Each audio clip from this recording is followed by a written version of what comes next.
All right, nerds. It is apparently a surprise stream.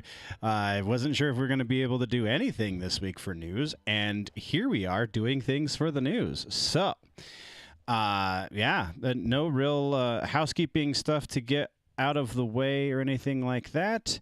Just, let's see if I can pull up the chat. Nope, nothing. As per usual, it is a little bit of a, hey, we're going live. Hey, everything looks like it's up to date. Rock and roll. Okay, cool. So it worked a little bit better this time than it has previously. Light's a little bright in my face, but it is what it is. We're just going to roll with it. Oh, I don't have my accent light on, though. Did it get unplugged? It must have got unplugged. Whatever. We're going to go, again, roll without it because last minute stream, not a whole lot of planning here, just kind of flying by the seat of my pants. So let's get nuts, shall we? We're going to start off things by not going to that. We actually want to go to... I'm going to check out the sponsor for the channel. Today's sponsor, as per usual, is DUBBY. Let me pull up the DUBBY promo code right there in the bottom left of your screen. Promo code is generally nerdy at checkout. Get you 10% off. Let's take a look at the things that DUBBY has for you. There is a Chainsaw Man... what is the word I'm looking for? Official license energy drink. Chainsaw Man orange, bleeding orange Chainsaw Man stuff. New movie just came out, so there you go, cross promotion. Haven't tried that one. Can't speak to its flavor. I have tried this one. I'm almost out, and I got to order more. And that's the s'mores. It's super freaking tasty. Cannot stress enough how, like, surprisingly good that is, like dangerously good. Also, my new second favorite, maybe third favorite, I don't know, I've got all three of them right now, is the Tiger's Blood. Tiger's Blood is strawberry, coconut, watermelon, and I think those are the main flavors. I feel like there's something else in the mix, but either way, super yummy. I like to mix that one with fruity protein flavors. And then the old Die Hard is the Calio Cream. This is the one that I got first. This is the one that I've got the most. So yeah, absolutely super love it. If you are a orange cream fan like myself, then you will absolutely dig that one. The other one that I've tasted from them is the Push and Punch. Really good if you like the fruit punch flavor. Every now and then I get a fruit punch itch, and it totally scratches it. Why is DUBBY different? DUBBY has nootropics. DUBBY has all of the tasty things that make your brain function very well. You've got L-taurine, L-tyrosine, L-glutamate, L-citrulline. There's two different kinds of caffeine. So you have artificial lab-created caffeine, which hits you faster, and then you have the natural green tea caffeine, which stays in your system a little bit longer, so it burns off slower, so you don't have the caffeine crash. No sugar, so there's no sugar high, no maltodextrin, no artificial dyes, flavors. All the bad things that you don't want in there are not in there. And then a couple extra good things you didn't realize you wanted in there, those are in there too. So check out DUBBY. Super awesome that they do the thing. Also, check out the merch store, which you can find linked down below. The newest design, the one that I love the most right now, is the Music Nerd, the Phantom Music Nerd shirt. Let's pull it. Oh, come on, pull up. Why are you not cooperating? There we go. So this is the Phantom Nerd shirt. I love it. I'm super proud of this design. On the back, it looks like that. Just a little logo for you. The other one that I thought I was super clever with, but I don't know, maybe you don't agree, is the Confused Millennial design. It's a Scooby toilet, right? That's what the kids are saying these days, is Scooby toilet. So yeah, again, pretty proud of myself on that one, though. Mock me all you want in the comments or in chat if there's, I don't know if anybody's joined us yet, because, oh hey, we do have a viewer right now. That's pretty awesome. What's up, Chris? How are you doing today, boss?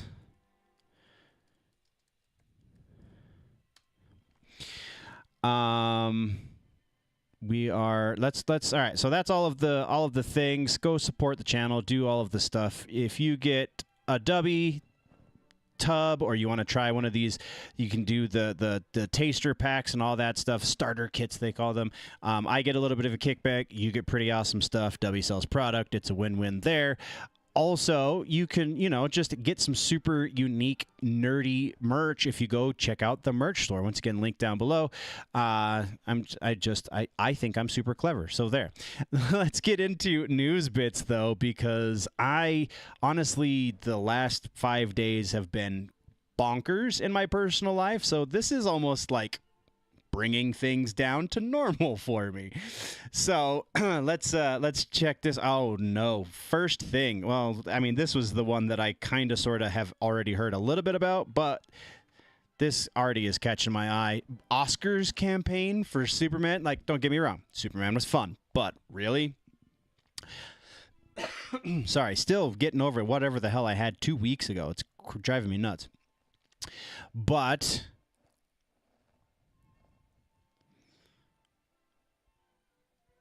I am doing fantastic, Chris. Thank you very much for asking, bud.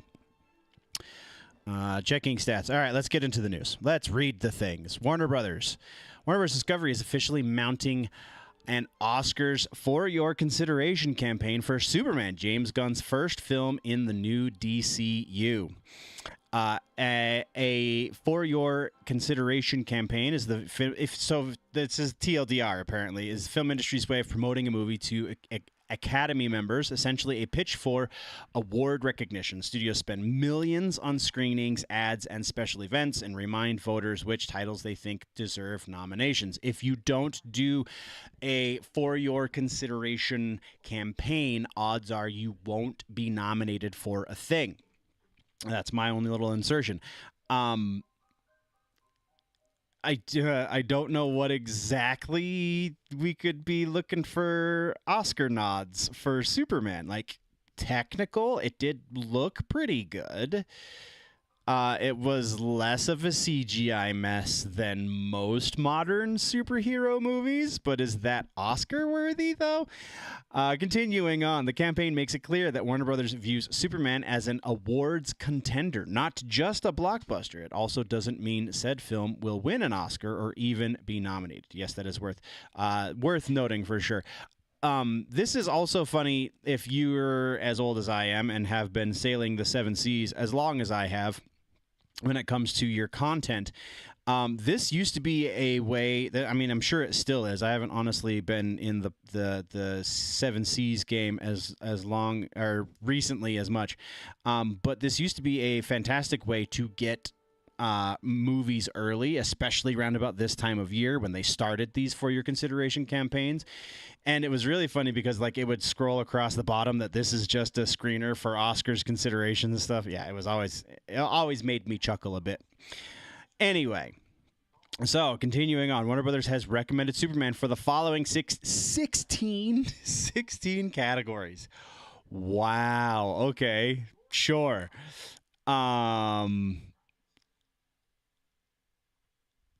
We have Best Picture, producers Peter Safran, James Gunn. Best Director, James Gunn. Best Adapted Screenplay, James Gunn. Best Actor, David Cornsweet. Again, he did a fine job, but really Oscar-worthy. Supporting actress, Rachel Brosnahan and Isabel Merced. Supporting actor, Nicholas Hoult, Edie Gathegi, Anthony Carrigan, and Nathan Fillion. I mean, I loved Nathan Fillion in it. Nicholas Hoult, maybe. But the rest of, oh man, this is really a stretch. Best casting, John, whatever. Cinematography, Henry Braham. I could see that one. The cinematography was pretty good. Like, that's almost worthy.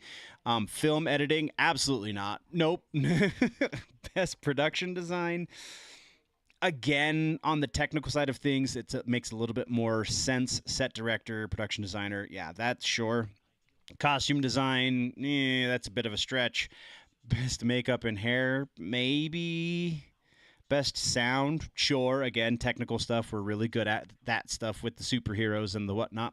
Visual effects, that's the one I think might actually get a nomination. I don't know if it'll win for it. It probably won't win for it, but a nomination at least. Original song, the Mighty Crabjoys theme. Nope. Yeah, studio's campaign copy describes the film. So studio campaign copy. What is copy? Copy is just written words, the things that they're giving to the Oscar the board members, people who vote for who is nominated, people who decide who gets nominated. That's the text that they're sending to these people. Describes the film as guided by human kindness in a world that sees goodness as old-fashioned. Superman is forced to reconcile his heritage as the Kryptonian Kal-El with his human upbringing as Clark Kent of Smallville, Kansas, which challenges his selfless determination to use his power for good as humanity's protector. I mean, it's Superman, so whatever. For your consideration, screenings are also being held for people in the industry at Warner Bros. Studio in Burbank on November 5th and at the Directors Guild of America theaters on November 28th and December 25th. In addition to Superman, Warner Bros. Is also recommending One Battle After Another. Good Lord, that's probably going to get nominated because Leonardo DiCaprio and leftist politics. Sinners, Weapons, and a Minecraft movie. They're nominating Minecraft too. I mean, it sold a lot of tickets and it was super popular, but is it Oscar worthy? Like, this is why nobody watches the Oscars, because stuff like this. Sinners I can understand in certain respects. Weapons I can absolutely understand. Best probably original screenplay, I would imagine, is what they're going for there. Oscar history for Superman, that's interesting. I didn't realize it previously. It would make sense, I guess. The Donner movies were pretty good. So the article reads, the last Superman film to win an Academy Award was Donner's 78 Superman the movie, which earned a Special Achievement Oscar for visual effects, which makes sense. It was also nominated for Best Film Editing, Best Original Score, John Williams, and Best Sound. No other Superman film, including Zack Snyder's Man of Steel, has received an Oscar win. But that doesn't tell us about Oscar nominations.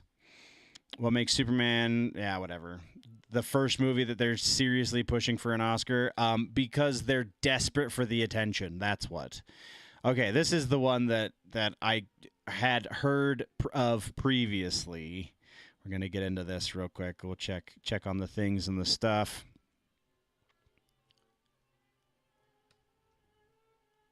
All right, so Disney officially exits Doctor Who deal after 2 seasons. Surprise, surprise. So, this is the news. A Doctor Who and Disney Plus partnership is over. After months of speculation, the BBC and Disney have confirmed that the co-production deal has come to an end following 2 seasons and 1 upcoming spin-off. Disney Plus will no longer be involved in producing or distributing Doctor Who going forward. So the rumors are true. We have confirmed that, in fact, all of the things that we were hearing about this are actually legit, because of course they are. It did abysmally. Is that Disney's influence, or is that just the BBC going crazy because they're not doing much better across the pond as far as social politics are concerned, or just like, economic stances are concerned either? But BBC officially announced that Doctor Who will return for a Christmas special in 2026, written by current showrunner Russell T Davies. The special will be produced by Bad Wolf in partnership with BBC Studios. While details of future seasons are not yet finalized, the BBC said more information will be revealed in due course and made clear that the franchise will continue without Disney. No kidding. Lindsay Salt, director of drama, BBC, thanked Disney Plus for being, quote, terrific global partners and collaborators, unquote, over the past 2 seasons, and noted that the upcoming spinoff, The War Between the Land and the Sea, will still air as planned, though after that, it's absolutely dead. We'd like to thank Disney Plus for being terrific global partners and collaborators over the past 2 seasons and for the upcoming war between the land and sea, Salt said in a statement. The BBC remains fully committed to Doctor Who, which continues to be one of our most loved dramas, and we are delighted that Russell T Davies has agreed to write us another spectacular Christmas special for 2026. We can assure fans the Doctor is not going anywhere. We will be announcing plans for the next series in due course, which will ensure the TARDIS remains at the heart of the BBC. But like that, that doesn't address any of the actual issues they had while at Disney and how they're going to avoid them going forward. But I mean, they're just ostriches at this point with their heads in the sand.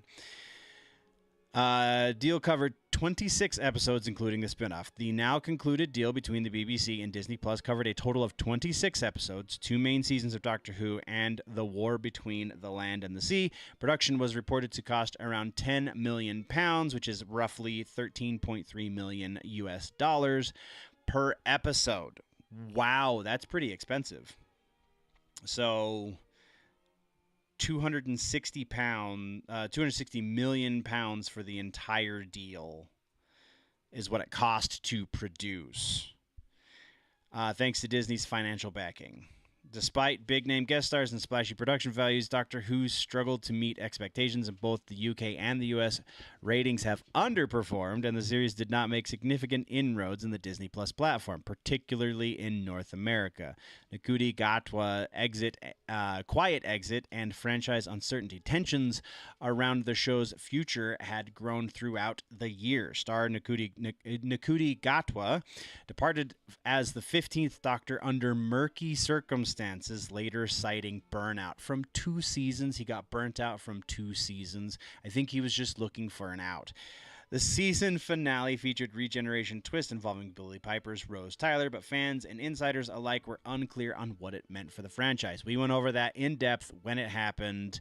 I don't think there's anything else to add to the conversation, aside from the fact that we are vindicated because we now know that it's dead in the water.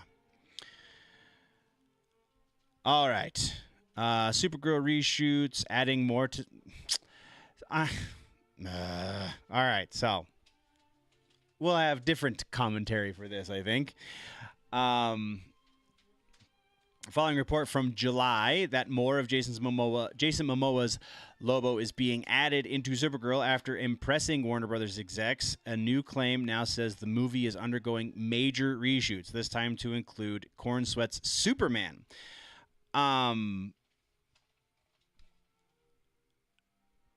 Define major, because like reshoots are kind of the way of things, with Warner Brothers getting in over their heads as far as like trying to maintain the DCU. It's a major would be like they're heading in one direction, they're trying to get one thing done. Halfway through or 3/4 of the way through, something dramatic changes, something dramatic happens, and they have to completely alter course. Is that the case, or is the more likely scenario that they're adding a few scenes to maybe flesh out a subplot better? Because I would imagine they're not changing the major course of the story arc. They're just adding a couple of things so that they can do some fan servicey stuff to try and sell more tickets. A lot of people want to see Jason Momoa as Lobo. We've wanted that for a long, long time, since it was originally rumored like 4 years ago or whatever the hell. 3 years ago, maybe. So that seems to stand to reason a little bit more than major reshoots. Like, this is probably slightly more than moderately significant reshoots, but I can't say major is an accurate descriptor of this, just because like we're pretty far out from release date anyway. Like, I'm sure it has it at the bottom here. Supergirl hopes for better box office. It doesn't say when. I thought it would. It usually does. What the hell, guys? Yeah, we'll get there. We'll finish reading the article, but yeah, that it just seems like a clickbaity kind of way to phrase things. The rumor comes from known scooper Daniel Rickman, who suggests corn sweat is being added into the film.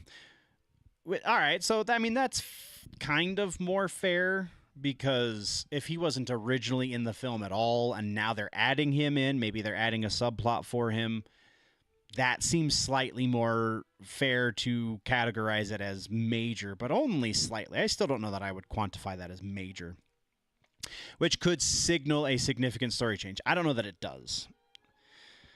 I feel like this is wishful thinking on the part of this article's author.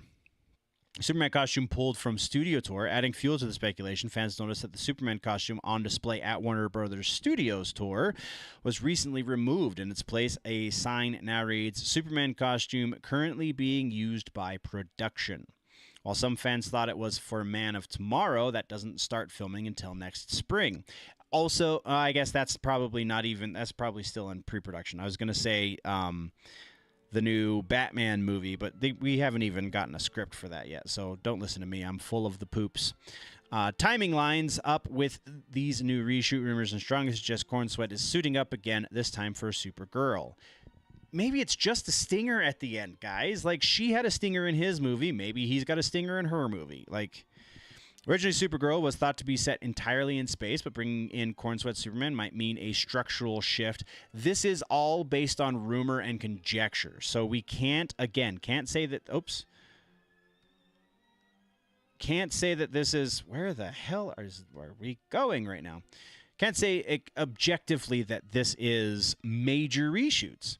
It's possible that Gunn and director Craig Gillespie are adding bookend scenes, placing Superman at the beginning and or end of the film to connect it more to. That seems more likely. Again, I don't know that this is easily quantifiable as major. What was previously reported, Jason Momoa's Lobo is also getting more screen time in the film. So at this point, it seems clear Warner Brothers is adding more testosterone to the female-led superhero film, just as was said in the previous report from Comic-Con. Yes, we covered that when it happened. Female-led comic book films keep failing. Yeah, that's fair. It's not hard to guess why recent female-led comic book movies like Madam Web, The Marvels, and even Birds of Prey all bombed at the box office. Whether due to storytelling, poor marketing, or heavy-handed messaging, the track record hasn't been great. I think the biggest culprit here is poor storytelling. They just are relying on the fact that it is female-led or female-focused or whatever the hell female words you want to use here. They're not using a strong story. They're saying, doesn't matter what the movie is doing, doesn't matter the story that we're telling. What matters is that it's full of women, and that's why you should care. And that's not why you should care. You should care because it tells a compelling story. You should care because it does something for you aside from give you good feels because you're supporting the matriarchy or however, whatever version of that story you want to go with. Supergirl may face some challenges with divisive political messaging and poor reception to Peacemaker Season 2. It's clear that Gunn's DCU can't afford another flop. I didn't think Peacemaker Season 2 was terrible, but yes, they definitely ramped up the heavy-handed messaging, especially following reports that Superman itself failed to break even financially. Again, I don't know that there's anything that backs that statement up. We have seen some reports that would say it didn't do super great, but it did at least break even. So I feel like that's probably more appropriate, but that's still seen as a failure in the Hollywood machine to a certain degree, just not so much as if it didn't break even. So there's that. Warner Brothers Discovery Unstable Future. This is kind of the linchpin to this whole argument is, of course, all of this comes as Warner Brothers Discovery, which owns DC Studios, is being eyed for potential corporate sale. Possible buyers reportedly include Netflix, Paramount, Skydance. Paramount Skydance is the only one that has actually made any sort of bid. We've covered the fact that they've made two separate bids, and both bids have been shot down by David Zaslav, but so far, Paramount Skydance is the only entity that has actually been bidding on this.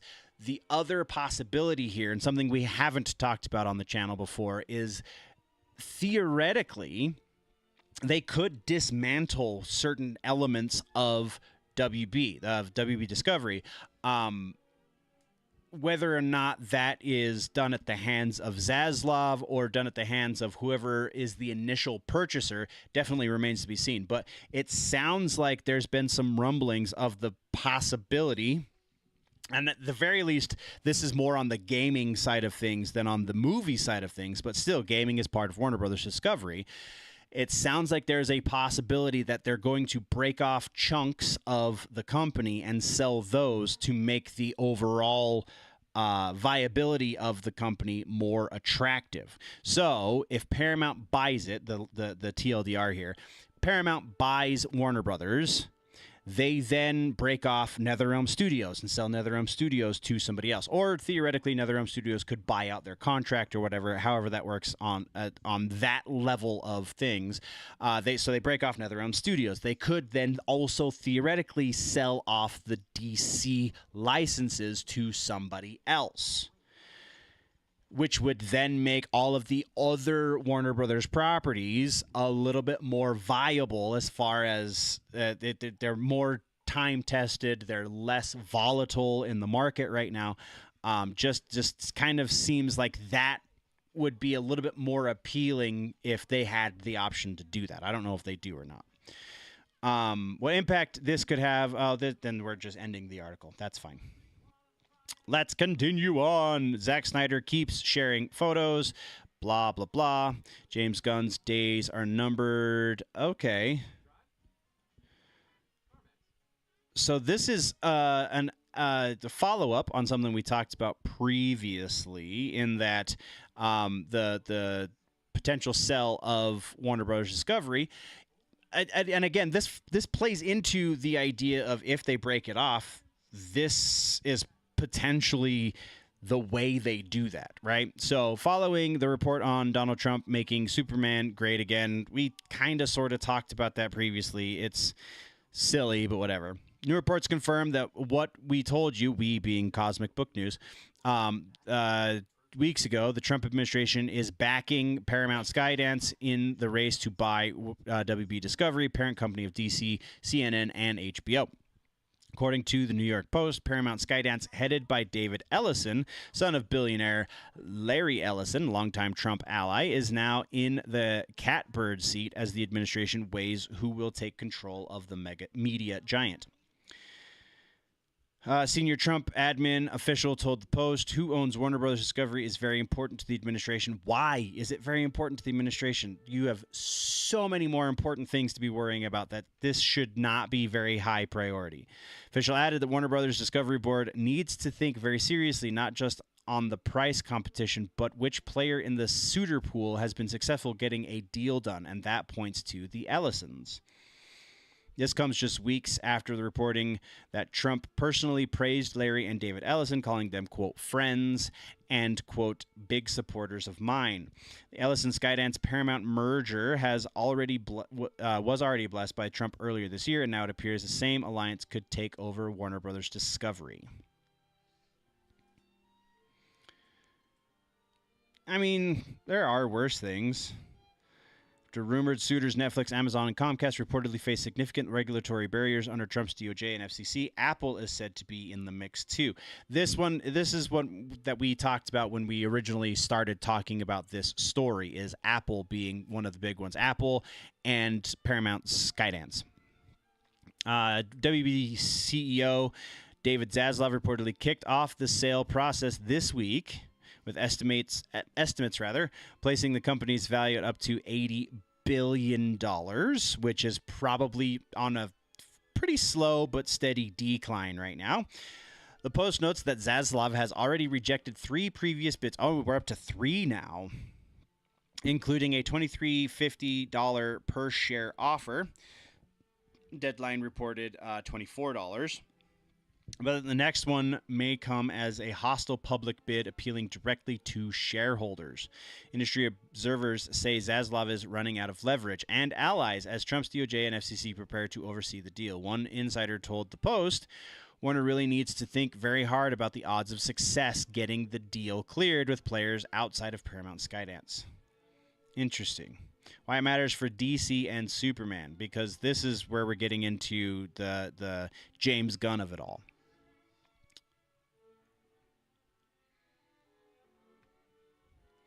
Paramount Skydance wins. DC Studios and DC Comics will fall under Ellison's control. And with Trump's backing, the woke era at DC will come to an end. Is that true, though? Which we also expect will impact DC Comics. Like, yes, it's a very large shift. We've talked about this with Disney previously, about how there are signs that they're trying to steer things back into the favor of the actual fans and not just the people who are there protesting. But that's going to take a long time. Does that mean that the woke era of Disney is done? No, I don't think so. So I think it's a very similar situation here. I also don't think they're going to push super hard to change certain things about the way DC is run.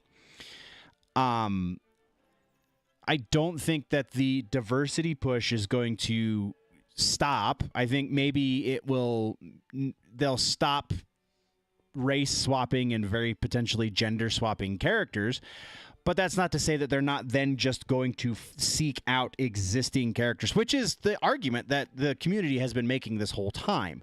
But that's not to say that they're not going to then seek out characters that already fit said race and gender check marks, whatever, to then try and focus on them. So I think there's going to be still some growing pains, even if the Ellisons do control WB Discovery. There's still going to be some growing pains. There's going to be a lot of adjustment. It's going to take a lot of time. So continuing on, where do we leave? Oh, we'll just skip to the next bit. David Ellison wants to put out good content and make money. As we reported earlier, we expect the Ellisons plan to restore, quote, truth, justice, and the American way to Superman and the rest of DC's superheroes. That's also likely spells an end for James Gunn's woke DCU, which has already faced backlash over the creative direction of Superman and especially Peacemaker, which mocked Jesus said our world is the equivalent of a Nazi-controlled universe. Reports also offer that Gunn's DCU has been a financial flop. So far, I feel like flop is a pretty harsh term in this context. I feel like it has been underperforming. I feel like it has been. I mean, if you're just saying flop because they haven't made all of their money back, that's probably fair. But if you're saying flop like it's an abysmal failure, I feel like that's just trying for clickbait. Been told James Gunn's time at DC is limited and that the Ellisons plan a full creative reset with Mike DeLuca in the best case scenario to take over DC Studios. Mike DeLuca is not a poor choice. So, just more evidence to the idea that Gunn is very probably on his way out. Superman tops Black Adam after full week on the Nielsen. There's that.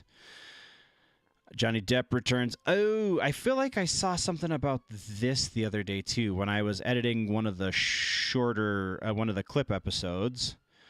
So this will be interesting.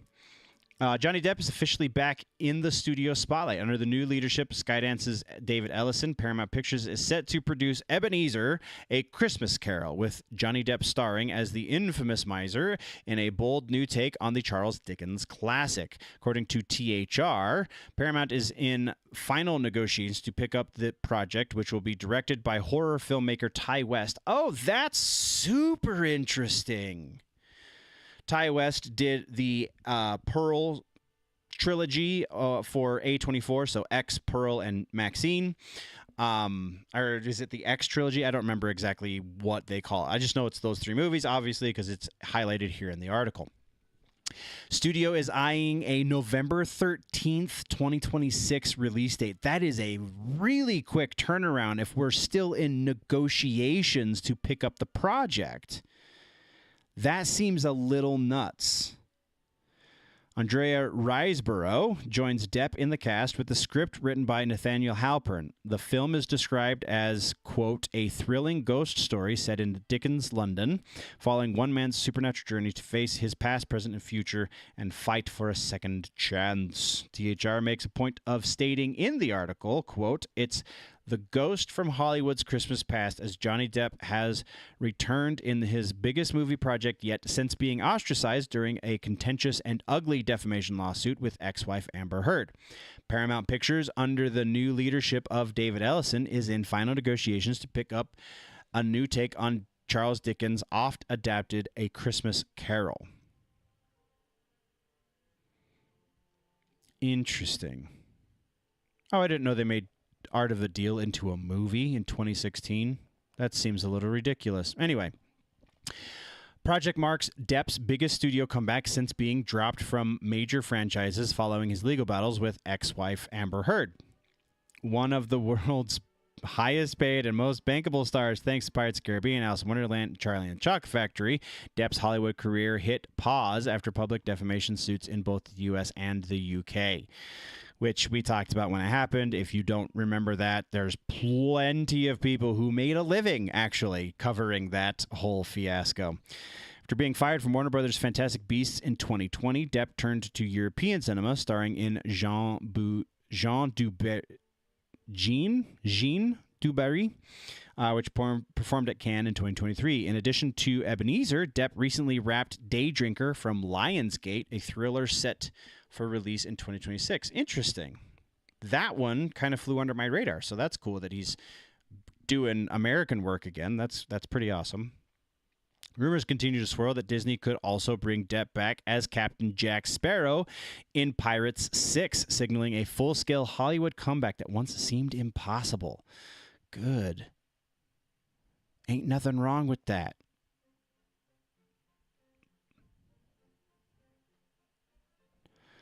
All right, so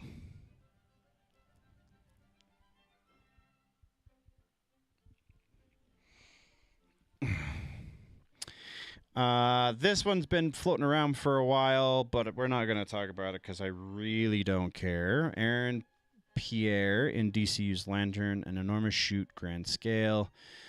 Crime 101 trailer released. Chris Hemsworth and Halle Berry. Taylor Sheridan's Landman.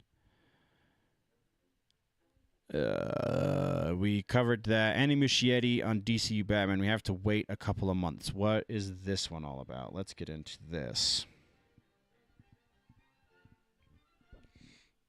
So Andy Muschietti, director of The Flash, says he'll have more to share about his DCU Batman movie soon, but his cautious answer suggests things might be on hold at Warner Brothers. Sorry, I'm slightly distracted right now. As Warner Brothers faces an imminent sale. All right. Speaking with Variety at the premiere of HBO Max's Welcome to Derry, Muschietti and his producing partner and sister, Barbara Muschietti, were asked about the status of Batman Brave and the Bold, which was announced in 2023 as part of James Gunn's DCU. Oh, pooey. That's not what I wanted. There. Huzzah.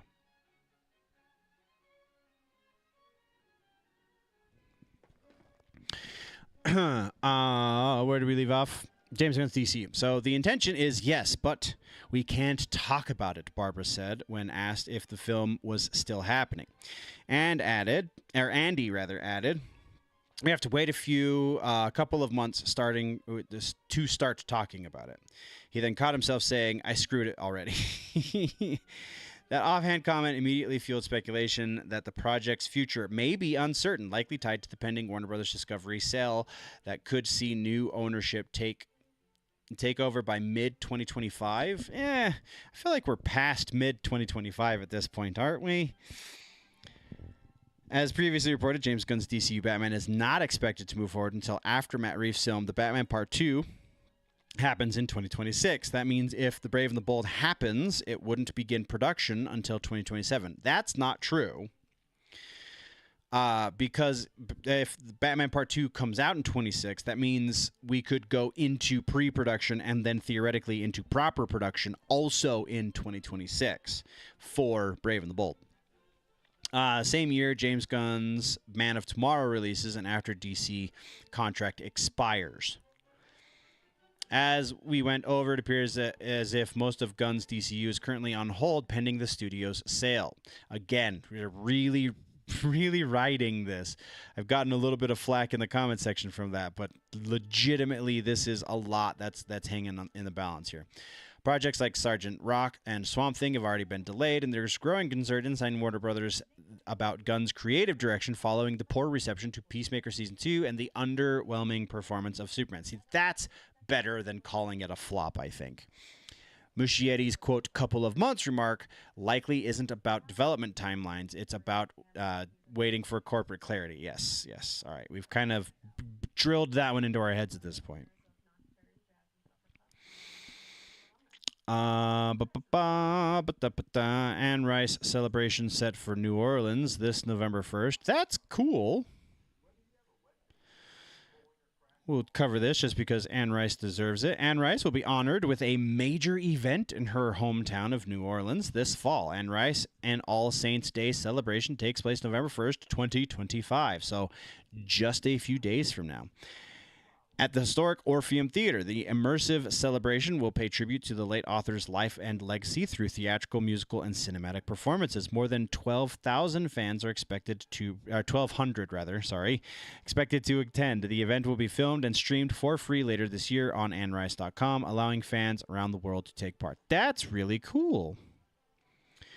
Born in New Orleans in 1941, Anne Rice became one of the world's most recognized voices in supernatural and historical fiction. Her 36 novels have sold more than 150 million copies, starting with her 1976 debut, Interview with the Vampire. Her body of work includes Vampire Chronicles, The Mummy, Lives of the Mayfair Witches, Wolf Gift Chronicles, and her final collaboration with her son, Christopher Rife, Ramses the Dam, The Reign of Osiris in 2022. Oh! I am apparently a little bit behind on my Anne Rice. I did not know that was... Yeah, that's cool. Rice passed in 2021 and was laid to rest at Metairie Cemetery. Her influence continues through countless adaptations to the devoted fan base with that spans generations. Abso-freaking-lutely. And the new season of The Vampire Chronicles on AMC looks like it's going to be a lot of fun. Also, Talamasca apparently just started, and I have yet to watch any of that. So if you have seen it, definitely let me know if it's any good in the comments, because I really like what they're doing with the Vampire Chronicles on the Interview with the Vampire show, which is now becoming the Vampire Lestat in season 3. But upcoming celebration fulfills promise made by Christopher Rice, Anne's son and best-selling author himself, to give fans proper farewell.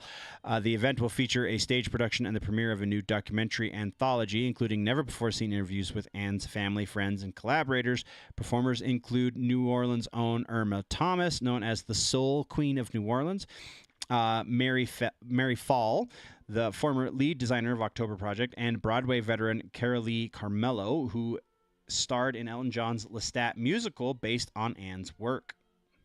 I totally forgot that was a thing. That's kind of funny. I remember it now, but I totally forgot that was a thing.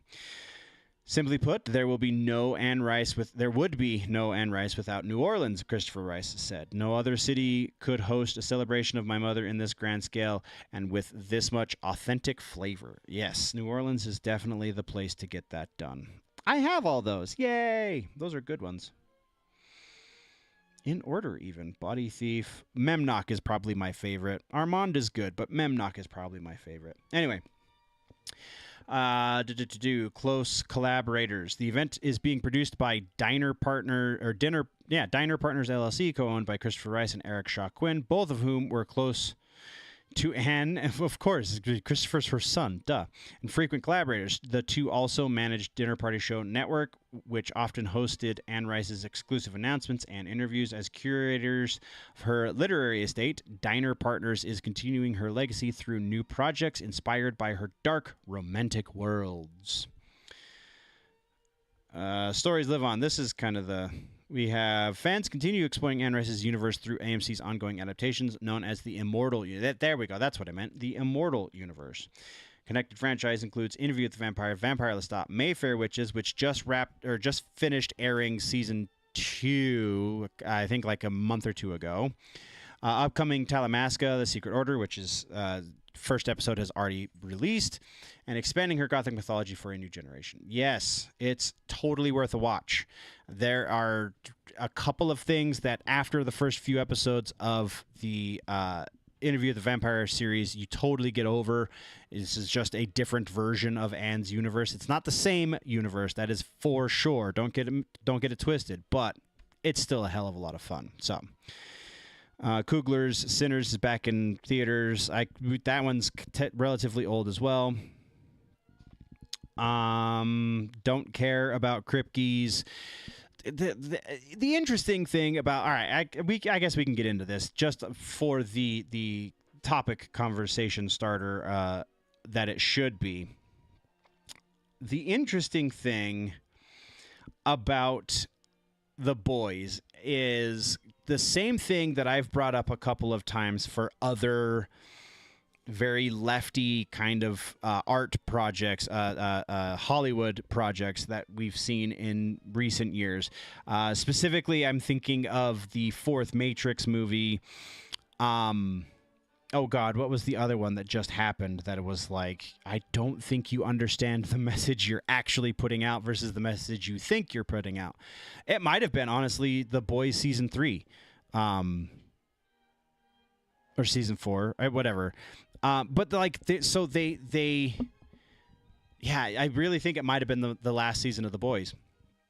They try and paint this image of what they think conservatives are, what they think people who support Trump are, what they think Trump is. And in so doing, A, they reveal their ignorance because by and large, they're very much wrong.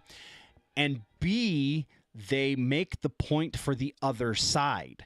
More specifically with The Matrix and to a lesser degree, The Boys, the Matrix was supposed to be a story, specifically the fourth movie, and less so there was allegory that was scaled back, we'll say, for the original trilogy. As reported, the Wachowskis said that they had this idea that they were shot down by the studio, that they wanted it to be about they wanted to be some sort of transitional element of the story. They wanted it to be a trans story to some degree.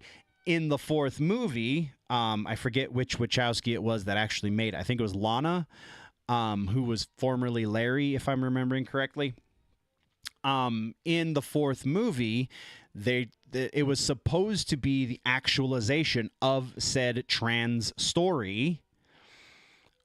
When, if you watch the movie, it breaks down life in the Matrix into a binary.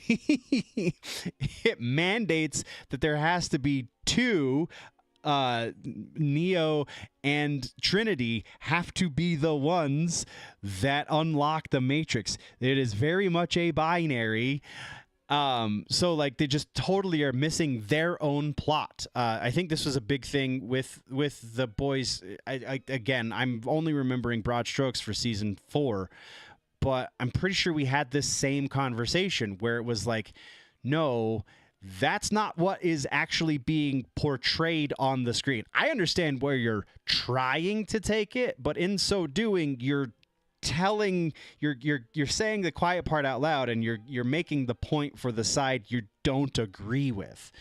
So I think we're just going to get more of that, because this authoritarian regime that they think we are living under is much more accurately described as what they espouse should be happening. It's just they don't like the way that certain elements of politics are being implemented, and so because they disagree with it, that means it's not good. Whereas when the other side is making the similar arguments, it's not that they don't disagree. It's not that they don't agree with it. It's that they see the hypocrisy and the holes. I don't know. It's to speak about it on such esoteric terms. is slightly difficult because I'm starting to lose the metaphor. But either way,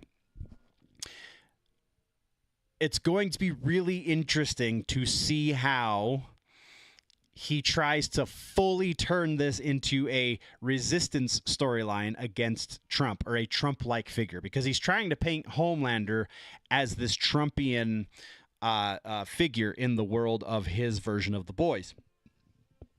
I don't think he's accomplishing that very well.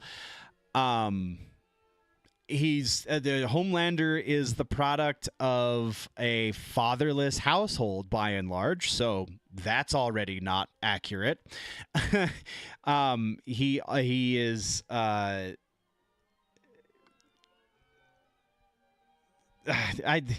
there's so much there. My brain is starting to hurt that I'm spending so much time on this, but resistance against the fascist government. Oh, good Lord.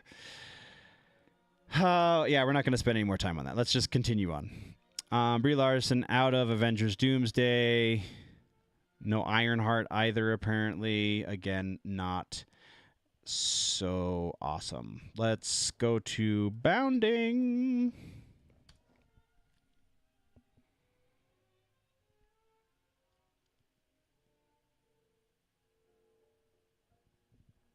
Oh, we still have... I did not realize that. So sorry. That's probably super visually distracting. All right.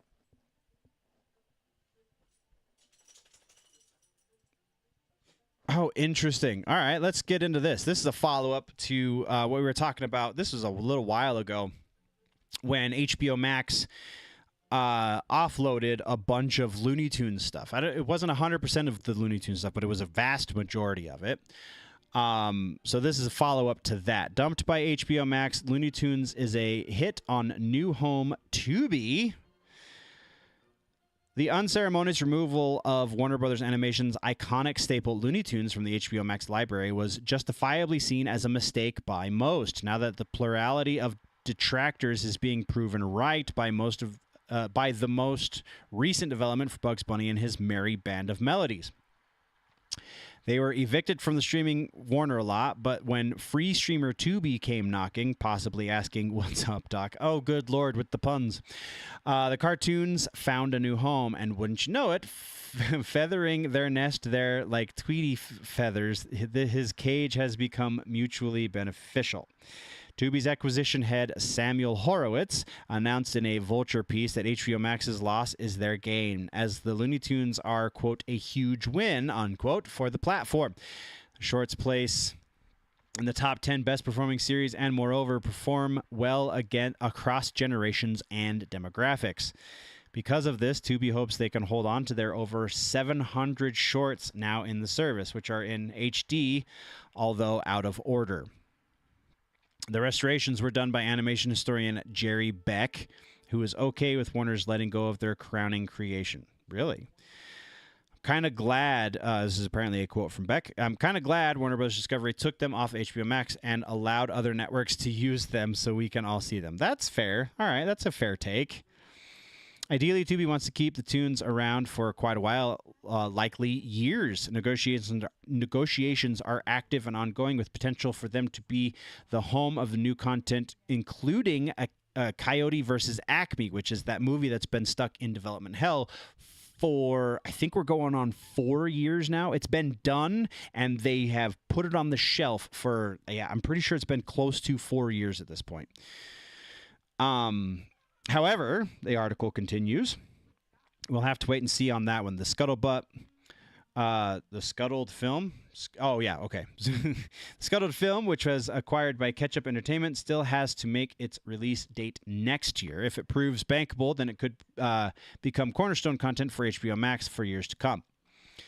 The last Looney Tunes film to receive a theatrical release was The Day the Earth Blew Up, which we talked about in the That Just Happened a few months back, which finally came out earlier this year, and it's available to stream on Max. How long that will last is anyone's guess. Warner's actions the past few years strongly indicate they are happy to ignore and erase their past. That is not an inaccurate take on the situation, I must say myself.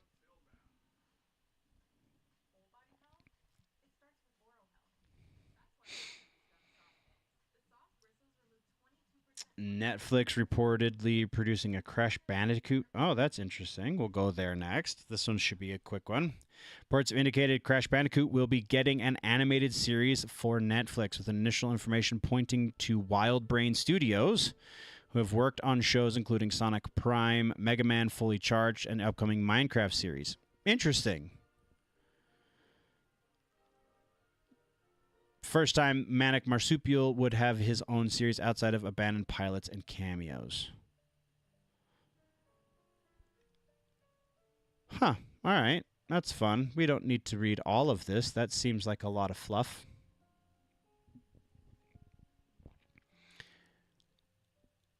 Chainsaw Man review. Frankenstein will be on Netflix as of November 7th, I believe, which is weird.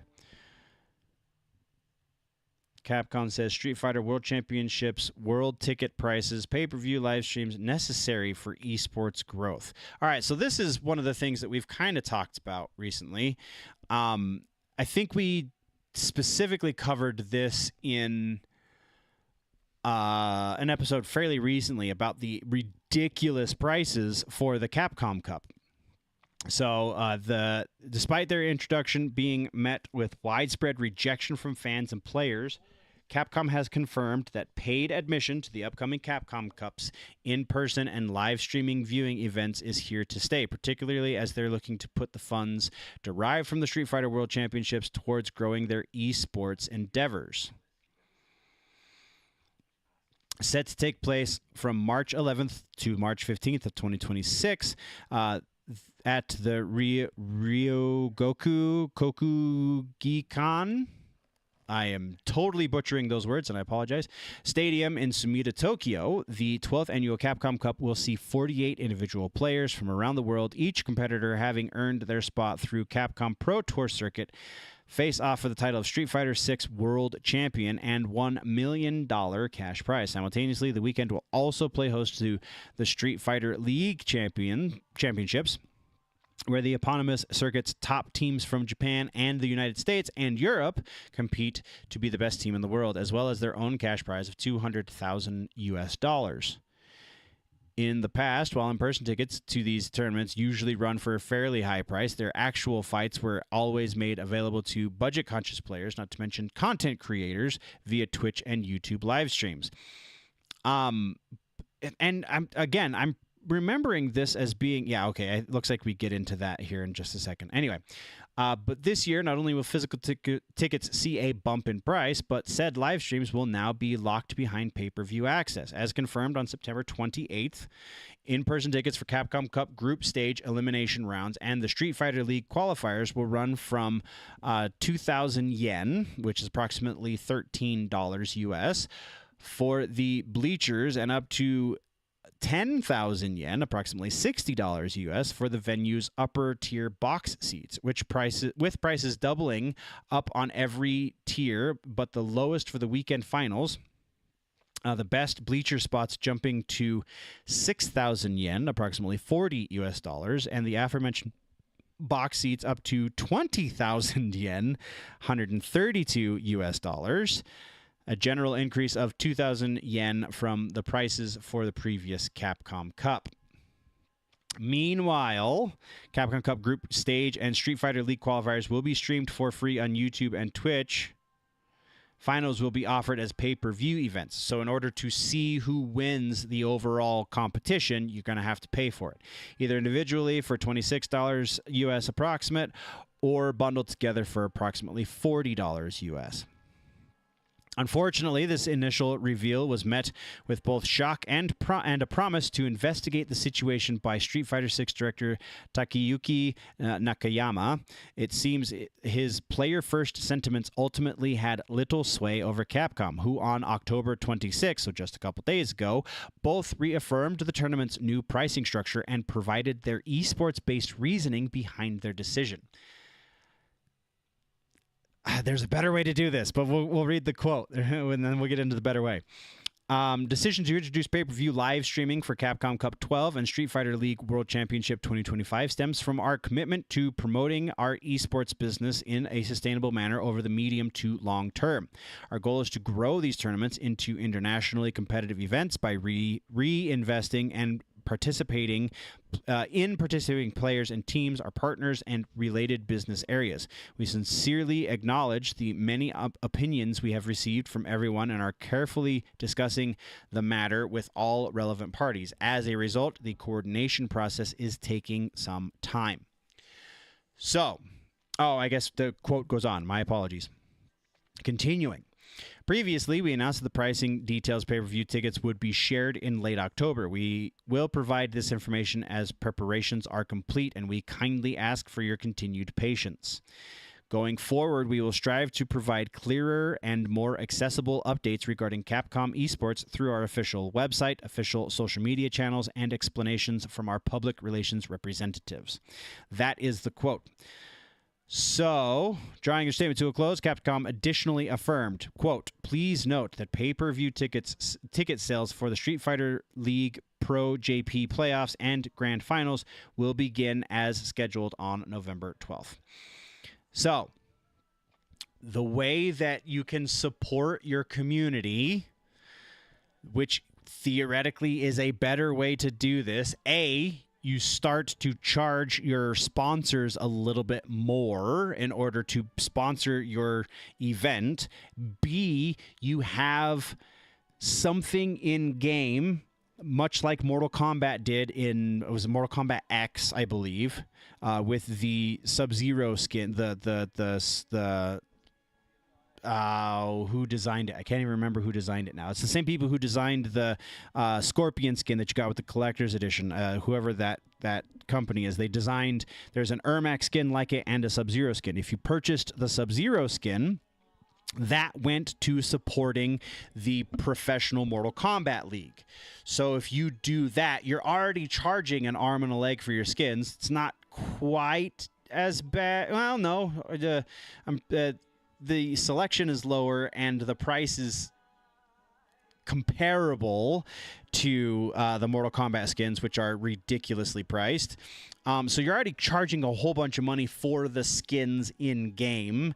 You want to reallocate some of that money so it doesn't just line your coin purse and put that towards supporting your community.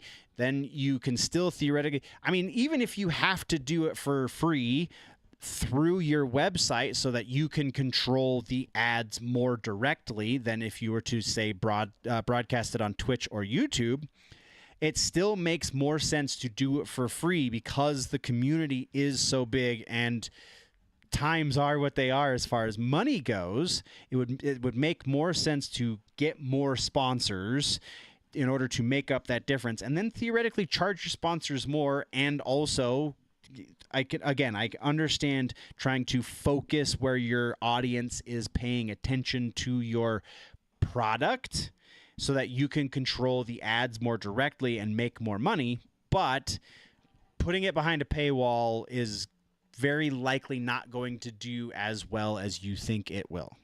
So that, I guess, is just my 2 cents, but I feel like that's more sound logic than what they're doing.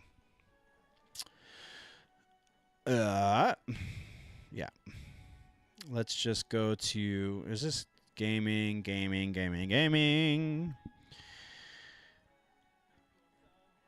Sony says no. So we have Sony apparently not wanting to buy the gaming market, at the very least, from Warner Brothers Discovery. In a quote, thankfully, squashing any hopes for a Mortal Kombat versus The Last of Us or Harley Quinn meets Aloy.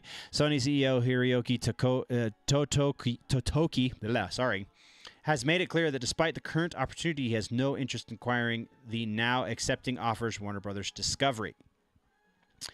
As announced by Warner Bros. Discovery on October 27th via an official press release, while the DC parent company was still actively pursuing, quote, its previously announced separation of Warner Brothers and Discovery Global, unquote, their board of directors has separately initiated a review of strategic alternatives to maximize shareholder value in light of unsolicited interest the company has received from multiple parties for both the entire company and Warner Brothers individually. Through this process, the Warner Bros. Discovery Board will evaluate a broad range of strategic options, which will include continuing to advance the company's planned separation to completion by mid-2026, the transaction for the entire company, or separate transactions for its Warner Brothers and or Discovery Global businesses. As part of the review, the company will also consider an alternative separation structure that would enable a merger from Warner Brothers and spinoff of... so it sounds like by this... the piecing of the Warner Brothers side of things is not really an option, at least not immediately. It seems like you either buy the entire company or you buy the split. We talked about the split when it was originally announced. Was that a little over a month ago that they were going to... No, it was probably 2-3 months ago at this point, actually. They're going to take Warner Brothers properties and group them into one company, and then take the Discovery Global properties and group them into a separate company, and then divest the two companies from each other.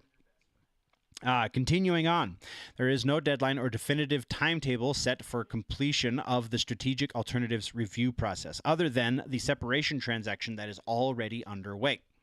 There can be no assurance that this process will result in the company pursuing a transaction or other outcome. Warner Bros. Discovery does not intend to make any further announcements regarding the review of strategic alternatives unless and until the board approves a specific transaction or otherwise determines further disclosure is appropriate or necessary.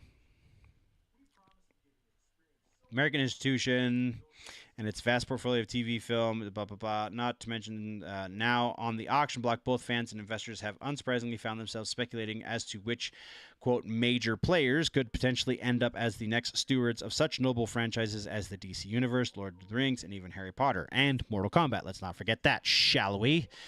To this end, during a recent interview with the aforementioned Totoki, Nikkei Asia respondent Rei Nakafuji inquired with the CEO as to whether or not Sony was looking to get in on the WB fire sale. Straightforward in his response, Totoki denied the possibility, telling his host, "We have no desire for a big merger and acquisition deals in the U.S. film industry right now." Fair.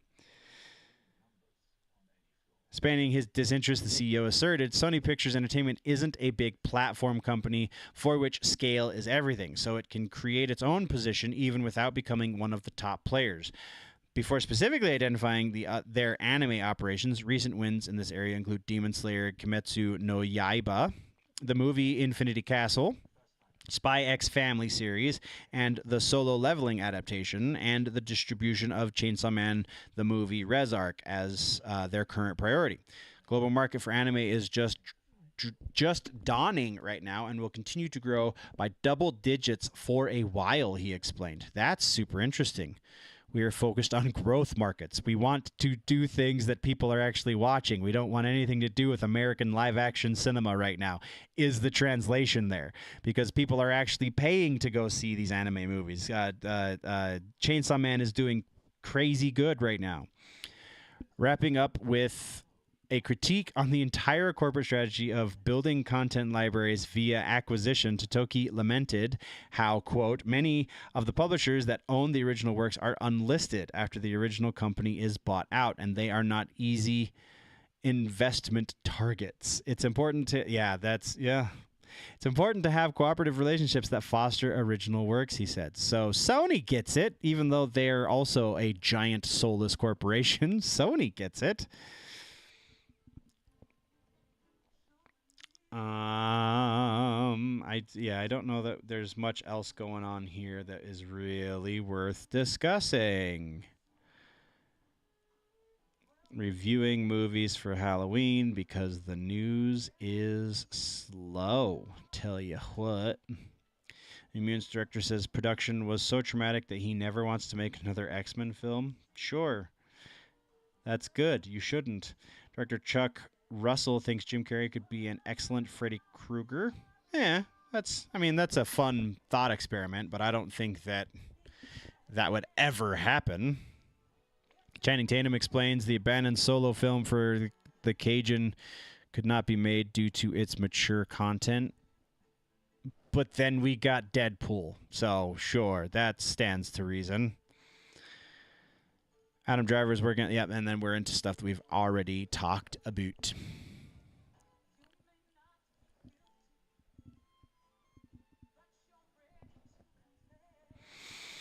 Yep, and we're into things that, there's not a whole lot news-wise right now, nerds. Just not really going crazy.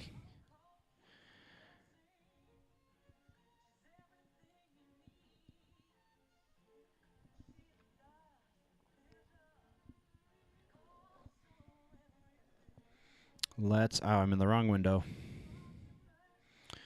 Let's talk a little bit of music. Blabbermouth usually has something good to report on, to cover. Kim Thal announces memoir. That's kind of cool. Bad Company, Moonspell, George Lynch. So glad to see Ozzy got to play last time. That's cool. Sabaton shares behind the scenes. LA Kings, 8-minute behind the scenes of Bruce Dickinson rendition of the national anthem. Shinedown music video for those that care. Sonic Temple. Ooh, all right. Update to the Sonic Temple lineup. All right, so let's go over this. These are the headlining artists to start. Do we have the rest of the bill? Yeah, we'll touch on the rest of the bill too. Okay. So, Sonic Temple 2026. The dates are May 14th, 15th, 16th, and 17th in Columbus, Ohio at Historic Crew Stadium. So, Thursday, the first night, we have MCR, Pierce the Veil, and Breaking Benjamin. Not a day that I would care to see those headliners anyway. 15th, Friday, we have Shinedown, The Offspring, and Stained. Stained, sure. Offspring, slightly maybe, but that's about it. And Shinedown, not so much. Bring Me the Horizon starts Saturday. Good Charlotte and Marilyn Manson. I've seen Manson a couple of times. He's a hell of a lot of fun, but the other two, not so much. And then Sunday, the 17th, Tool, Godsmack, and Megadeth. Tool and Megadeth, sure. Godsmack, yeah, I saw them on Ozfest. That was all I needed. All right, let's go to the full lineup, shall we? There we go. We have, look like the stage breakdown, so can we not get a bigger version of this image? Open image in new tab. Let's go. And then we have to do this. Oh, there it is. Yeah, it's going to be a little blurry, but we should be able to make that work. So, again, this is Thursday. We have one stage that seems to be all of the fun bands. Necrogoblicon, Suffocation, Flesh God Apocalypse, Napalm Death, Cattle Decap, sure, whatever. Dying Fetus, Cradle of Filth, and Behemoth. Yes, please. Count me in on that one. And then this is Pretty Wild, Windwalker, Nerve, what? Wind Waker, Windwalkers. Holding Absence. I don't know any of these bands. Magnolia Park and Dayseeker. I kind of know Dayseeker. And we have another stage that looks like it's full of fun bands. Disembodied Tyrant, Carnifex, Body Snatcher, Attila, Thy Art is Murder, and Whitechapel with Slaughter to Prevail as the headliner on that stage. That's pretty damn cool. That's a great stage right there. That's a good night. If you can catch that on tour, why would you not? And then we have the stage that Breaking Benjamin is headlining, so presumably this is going to be one that goes into the night. Rise Against, we have The Used, Flyleaf with Lacey Sturm, hell yeah, Fozzy, sure, whatever, and Egypt Central, whatever that is. And then the main stage appears to be Red Jumpsuit Apparatus, Choke, Hawthorne Heights, no. Ellis Dunes, no. Coheed, meh. All Time Low, ugh. Pierce the Veil, no. MCR, no. All right, so then we're back to our first fun stage. We have Flaw, whom I haven't seen in a long damn time. I definitely haven't seen them since they rejoined and restarted making new music. Soil, Mushroom Head, Powerman 5000, Dope, Static X, and Severn Dust, with Zach Sabbath headlining that stage. For those that don't know, Zach Sabbath is Zach Wild's Black Sabbath tribute band. So I've kind of seen that stage in concert. I saw Dope, Static X, and Severn Dust on tour together. I've seen Powerman and Mushroom Head. No. I've seen Powerman and Mushroom Head separately. I've seen Flaw with Mushroom Head. There we go. That's what I was. I have not seen Soil, but I've definitely seen Flaw and Mushroom Head together, and I've seen Severn Dust, Static X, and Dope together. So that's fun. This stage that was not fun for the first day seems to be pretty fun for the second day. Don't know Left on Red, but Not Enough Space, no. Signs of the Swarm, hell yeah. Brand of Sacrifice, Chelsea Grin, Paleface Swiss, Kubla Khan, and Lorna Shore. That is definitely a fun stage on Friday. The Slaughter to Prevail stage for the second day, we have a bunch of metalcore, it looks like. Crown the Empire, The Word Alive, Bless the Fall, Atreyu, sure. Story of the Year is getting billed over Atreyu. That seems weird. And then Simple Plan. And then we get into the less fun stages. Oh, Lit and Everclear. Okay. Newfound Glory. No. Yellow Card. Probably not. Sublime. Sure. Offspring. Yeah, not likely. Buckcherry, Hinder, Dotree, Stone Temple Pilots. Oh, good Lord. That is white trash Christmas right there. Nothing against Stained but Buckcherry and Hinder. Ugh. All right, so Saturday, again, fun stage. Butcher Babies, meh. CKY, sure. Snot, sure. Biohazard, yes. Carcass, yes. Creator, yes. Sepultura, Body Count with Ice-T, of course. And then this is our questionable stage. Novelists, I don't know. Alpha Wolf, sure. Make Them Suffer, yes. Ghost Inside, I guess. August Burns Red, hell yes. Amity Affliction, okay. And Architects, yeah, okay. Knuckle Puck, Citizen. This is the great lineup that they have, just kind of overall. It hits all of the things, right? So,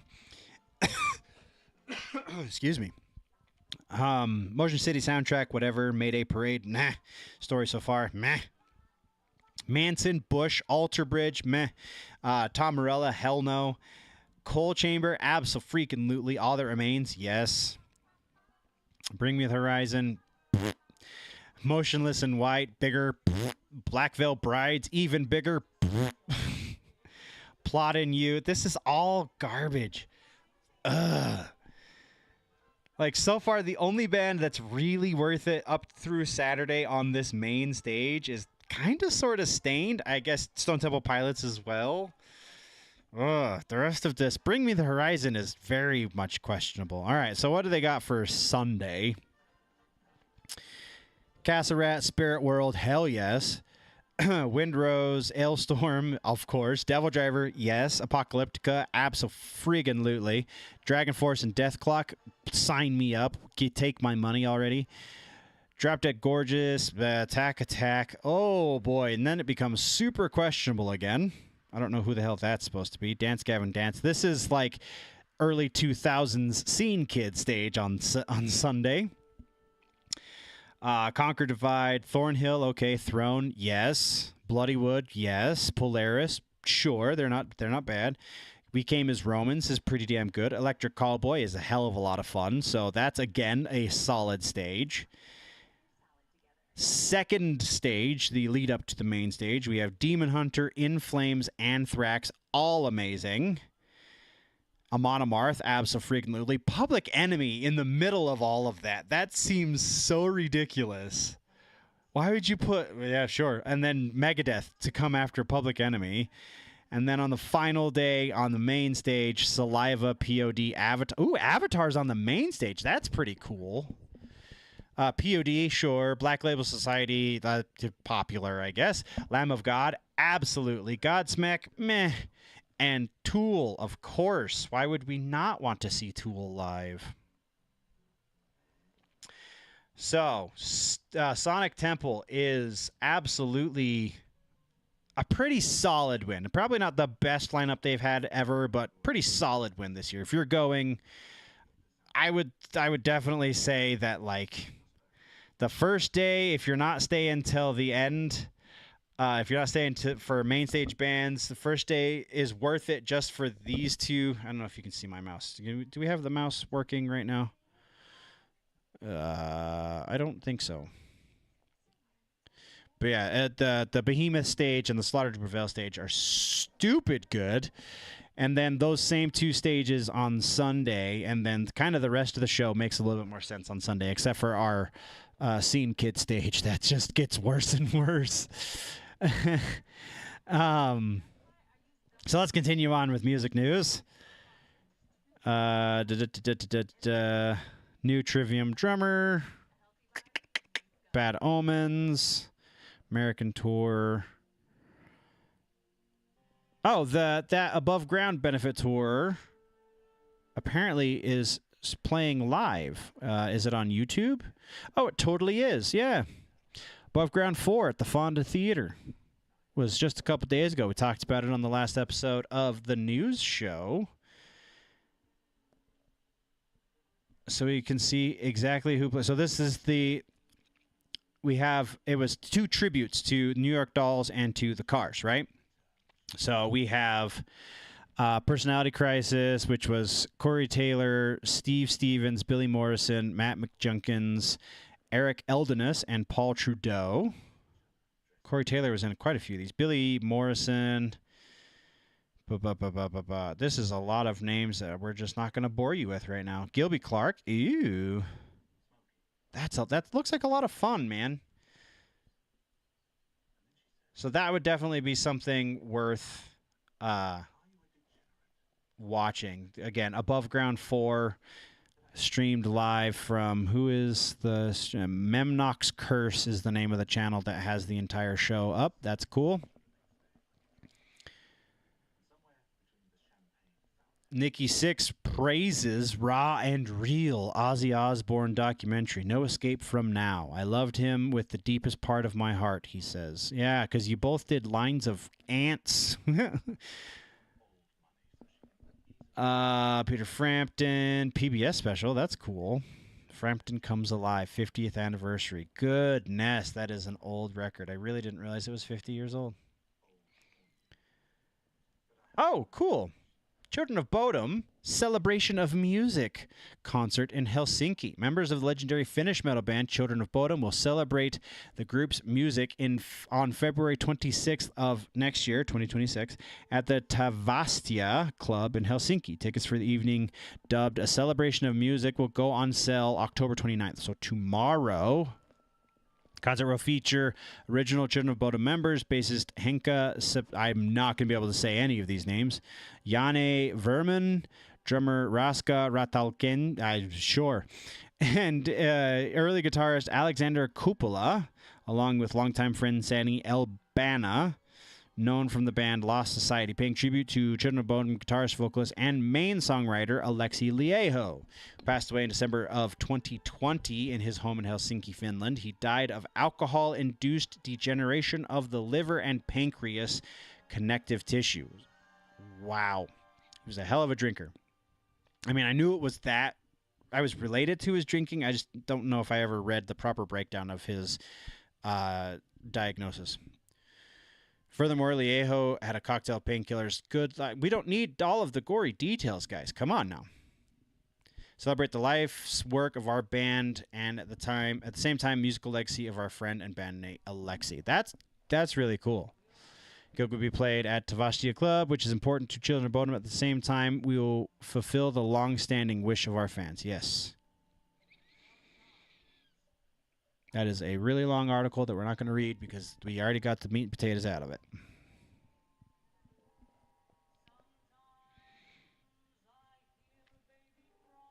I think we Yeah, I got. We might not. We might just be coming to the end of this part. I'll do a little bit of a stream today.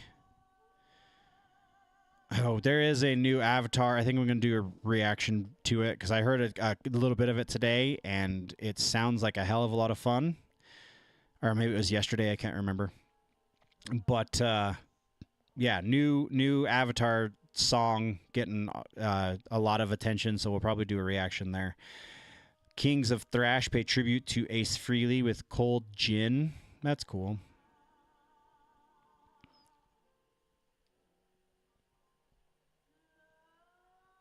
Yeah, I think that's where pre-show makeup experience is offering to fans on tour.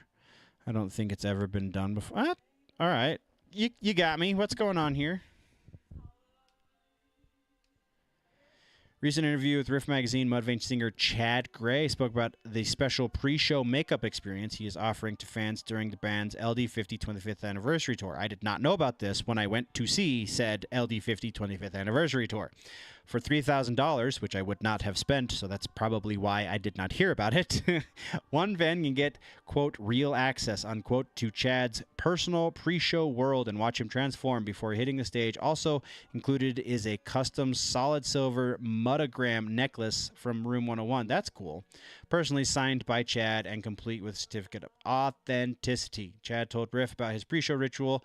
The fan makeup experience is part of the process, man, and that process happens every single night. It takes 3 hours every night, and I don't think this has ever been done before. Like somebody giving to somebody this much of their time. I think that's the difference. I know there are people that do guitar giveaways and bass giveaways and stuff like that. You probably just hand off a guitar, take a picture, and that's it. This is actually, I get to sit and talk with them. That's cool. I don't know if I would pay $3,000 to have a conversation with somebody, but that's pretty cool. He continued, I did my first one last night. It was so great. The dude was funny. We listened to some of his music and did a bit of Q&A. Get to see the process about getting those appliances on that I wear on my face and just getting it all going. But I was actually really surprised at how far along I got in the makeup in the time that they were there. But they had a really great time, man. It was really, really cool. And yeah, there was just great people, and that's what I'm excited about. For me, if you're really a big Mudvayne fan, I totally am. I'm hopefully going to create a once-in-a-lifetime experience. Yeah, I would really freaking hope so for $3,000. Let's see if there's a picture of the Mudagram. We might have to mute this. Yeah, we're going to mute this and see if there is... Oh, it's all audio? Bite me. Bite me, go away.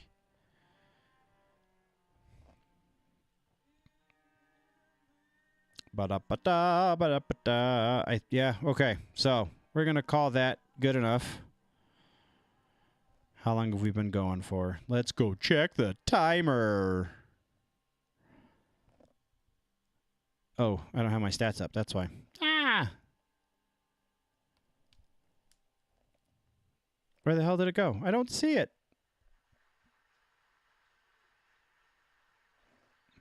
Check here. There we go. Oh, hey, we got somebody else in the chat. Howdy, chat. Unfortunately, you just joined. For those of you that are just joining, you just joined as we're about to go for the mid-episode break. I have to feed the dogs. Well, it's a little early for... they'll be all right. Have to feed the dogs and get a little bit of liquid nourishment because my throat's drying out. And then we're going to come back and do a little bit of streaming. We've been going for an hour and a half. There it is. I found my timer. Hooray! So, we will be right back and do just a ever so slight amount of the stream and things.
Okay.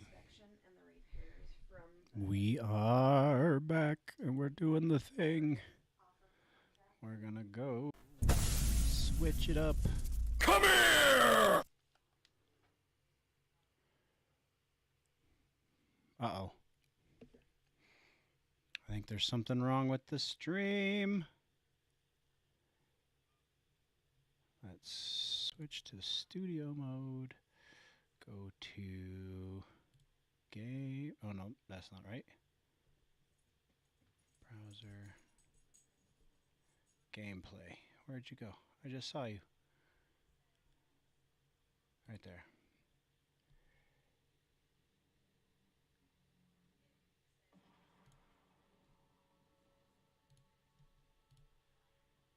There we go.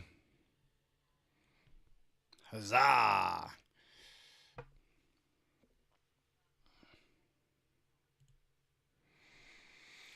All right, let's kick it. Do this relatively shortly, but we will do it nonetheless.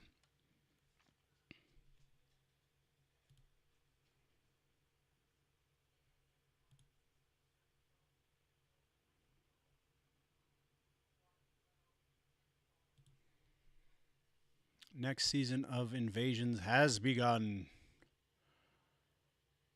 We're in the season of the Soul Eater. Oh, so we're starting off today. I totally thought that was next week, but yeah, we're in the next season of Invasions, which means we're going to get a lot of quits, I bet. Let's go. Let's go.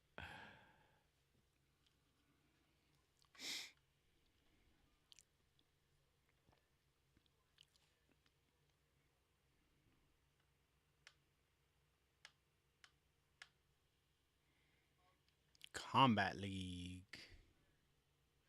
Don't have any money, seasonal money. Oh, hold up. Let's go check. I didn't want that anyway. I want to go look at the store. What's in the store this time around, since we do have some dragon crystals? I said go away. Okay. We're going to go store. See if there's something worthwhile that we don't already have. It has been a long time since we streamed some Mortal Kombat. Technically is a Scorpion and Sub-Zero skin pack that I do not have. Do I care about the Dia de los Muertos skins, though? I have all the ones from this that I care to have.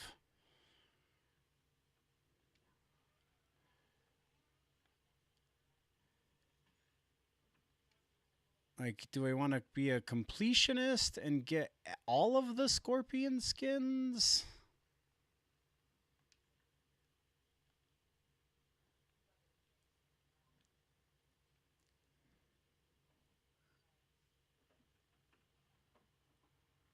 I mean, yeah, that's kind of why I spent the money on the dragon crystals, so we might as well do the thing. Means I have approximately one more skin I can purchase. I'm not going to get the Sub-Zero Dia de los Muertos skin. Do I have anything in here that I haven't purchased from previous seasons for the usual candidates? Everything, everything, everything. Everything, everything. No extras for the DLC characters because why would you? Yep.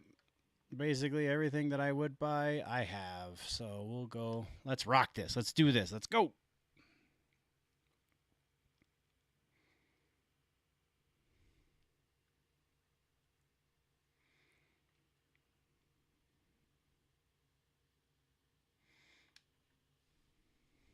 Combatimus Legimus.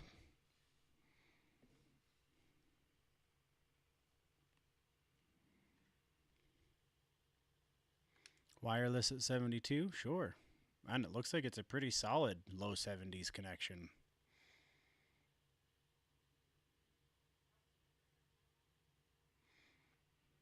Nothing wrong with that.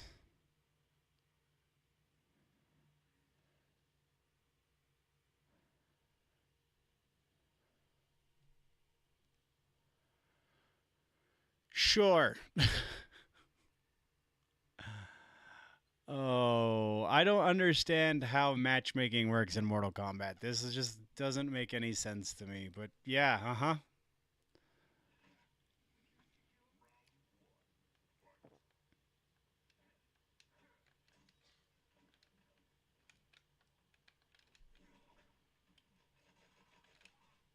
Oh, of course it didn't come out. Why would it come out?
Oh, nice lead.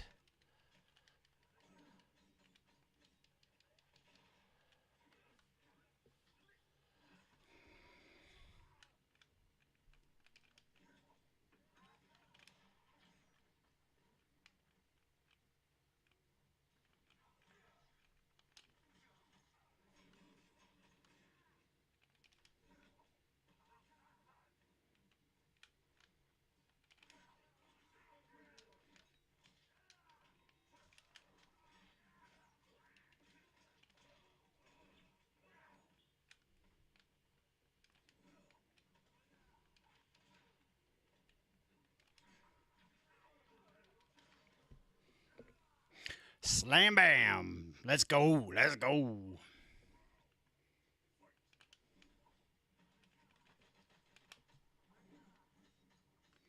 Ah, there he goes.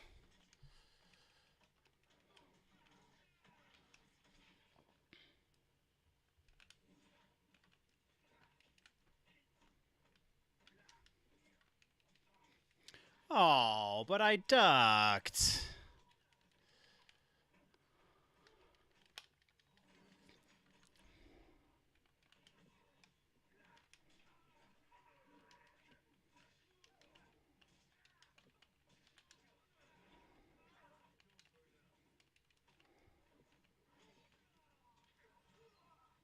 For real? Okay. All right. All right. All right. Fine. Now that we know what he's made of, my hands are warming up, maybe.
Yeah.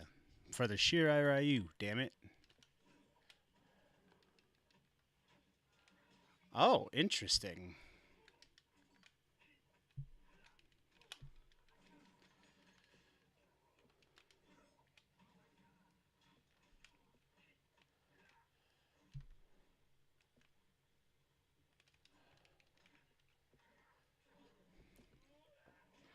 Now he's got full bar.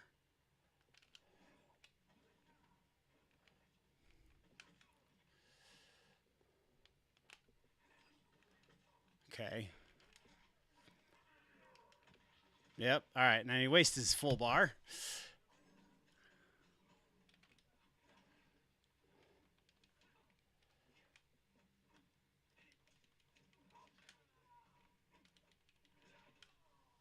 Not going to let me poke out, is it?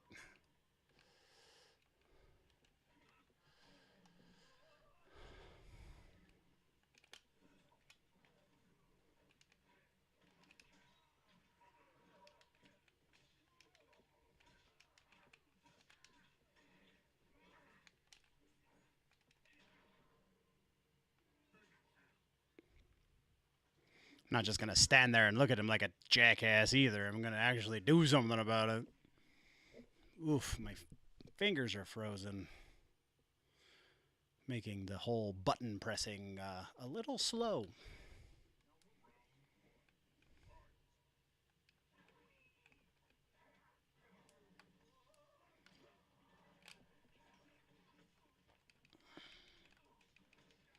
For real? How did that not hit him?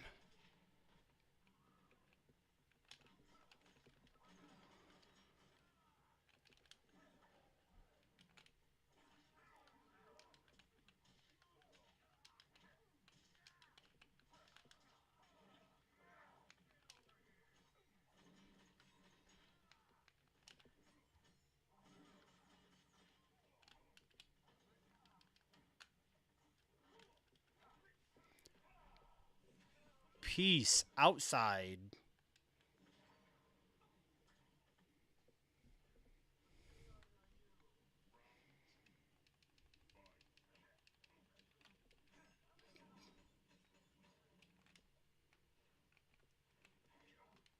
For real? For real. For real.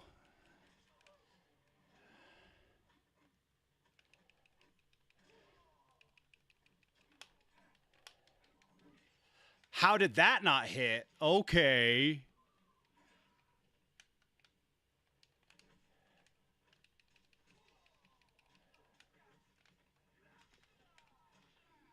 Whatever. Whatever. That's stupid.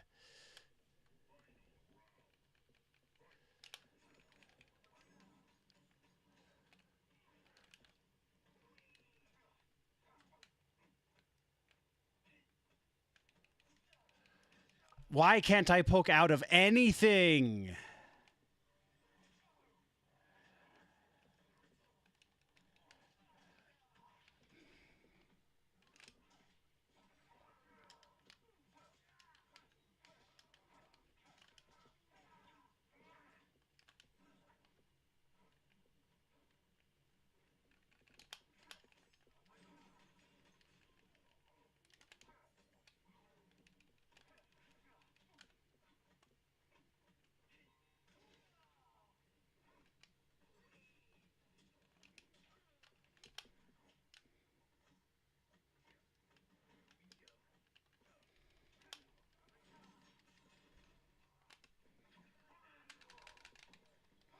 Peace.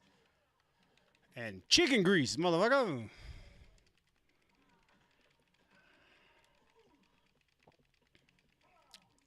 Dead ski. Wee. I told you that was going to happen a lot. It always does in the beginning of this. This one, though, he at least waited until the end of the round, or the match. So, can't say he didn't at least try, but some of them are going to quit at the end of round one.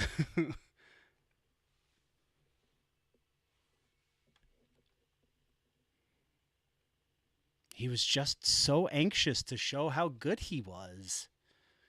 He got really disappointed when he wasn't that good. Oh, really? Oh, I guess it was 84, so I probably would have backed out too.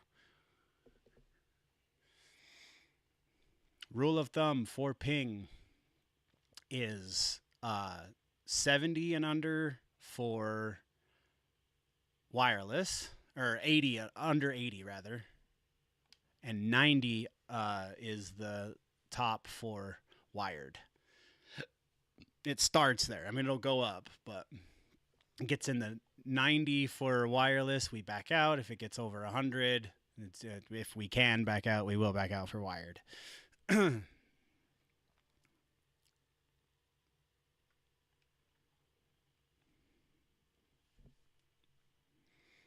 I was 9,000 a couple like a week ago. I was in the top 9,000 and I played yesterday and I dropped down to the top 13,000. That was crap. I don't know what the hell happened there.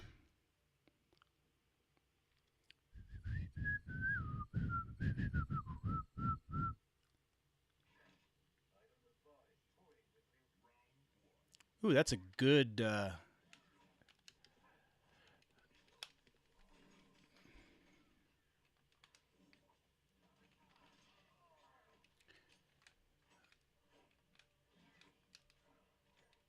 Why? Why does that hit sometimes and not other times?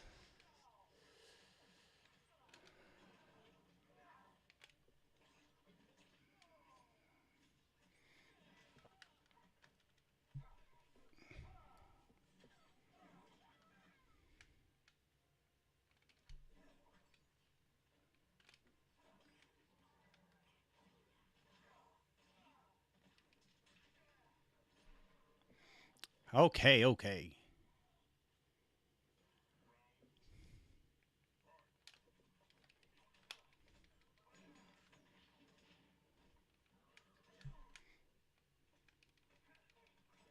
Oh, he's going to go for the grab, is he?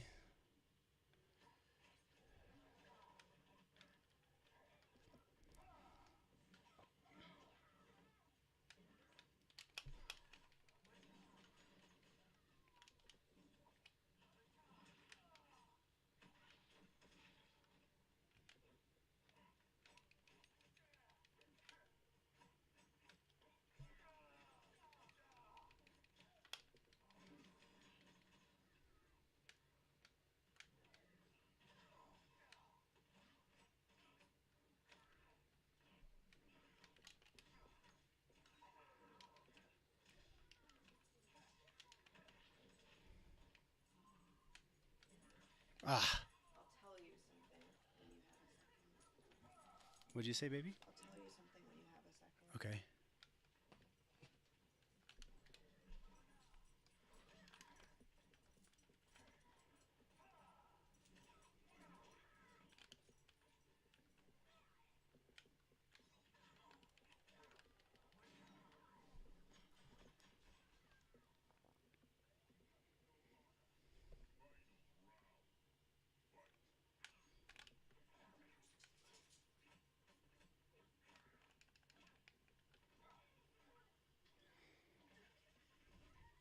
Do it.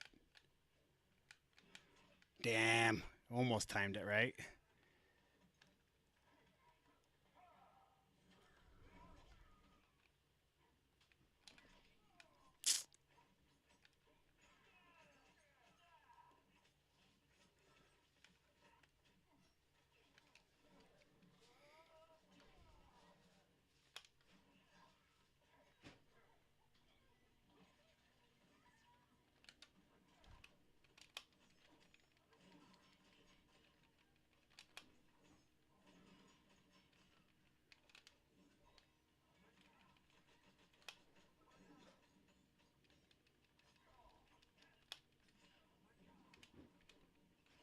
No, no. Okay.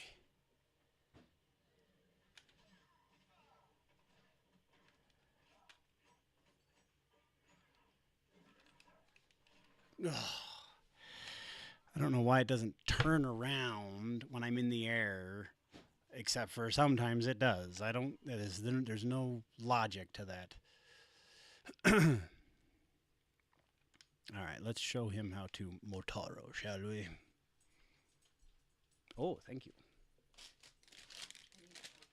Yeah, this hopefully will be.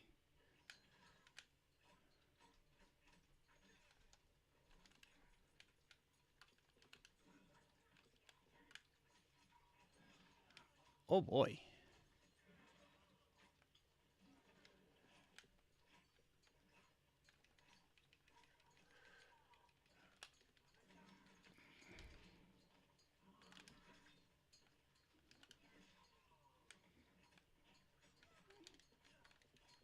How? Why didn't?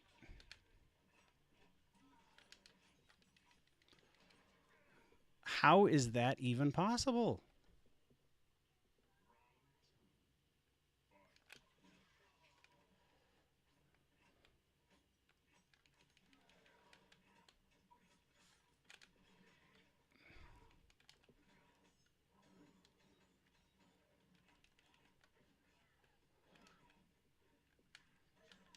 There we go.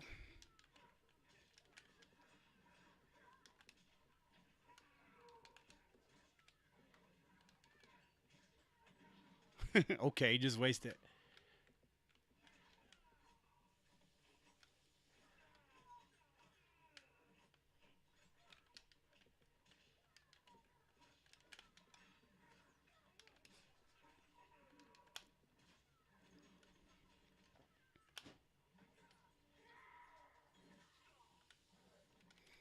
And waste that too. Not gonna kill me. It's gonna be really annoying, but it's not gonna kill me.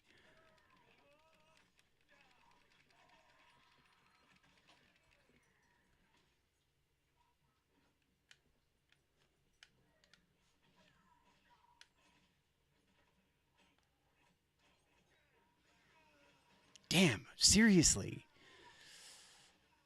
All right.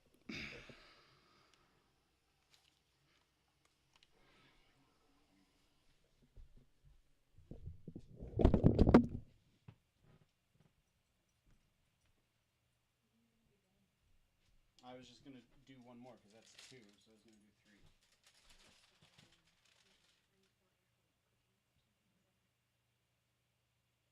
It's not that they have to pay. They don't have to pay. So the literature, I sent it to my mom, but I read it, and then I read it to my dad. And so, um, substantial repairs are what are being defined, and that's anything over $1,000. Dad said that Carol said there's $1,000 contingency on repairs. So I was like, I don't know. He's like, basically, he's saying you get $1,000 for repairs is what he was hearing that as. And I'm like, I don't think that's it. I think if my way of thinking is right, but I wasn't there to hear what she said. It's if there are repairs, but they're under $1,000 per issue, we don't get to claim anything. Right. So I said and he said, well, the repairs on the roof are definitely over $1,000. I said, so we have to have the inspector's report. All has to be done within 4 days of that inspector's report. So I don't know. The only thing is I don't know if it's from when the inspector inspected or when they gave you the report, which it should really be when they give the report. But so it's per issue. It can't be cumulative. Right. Everything's over. Right. Per each issue, because Dad's like, it costs like $1,500 to tear that door out. So whatever the inspector's report is, that's what we're waiting on. We can't do anything till we have that anyway. And the guy said he was really tired, so he wasn't going to get to it till we might get it tomorrow. But if there's an issue and it's over $1,000, then we have the right to make a written document, essentially. Make a written document stating what the estimate of repairs are for each repair, what it's estimated, which means we have to get contractors out and things. Or if my dad can, I said, well, you're probably gonna estimate it less than what somebody. I guarantee they're gonna be like it's like my car. When I got a scratch on it, it was like $5,000. They're gonna blow it out of the ballpark. But I said we can do whatever they'll accept. We submit that written statement saying these are the repairs, this is how much they're estimated, and if the owner decides to refuse, then we can get our good faith deposit back, and we can pull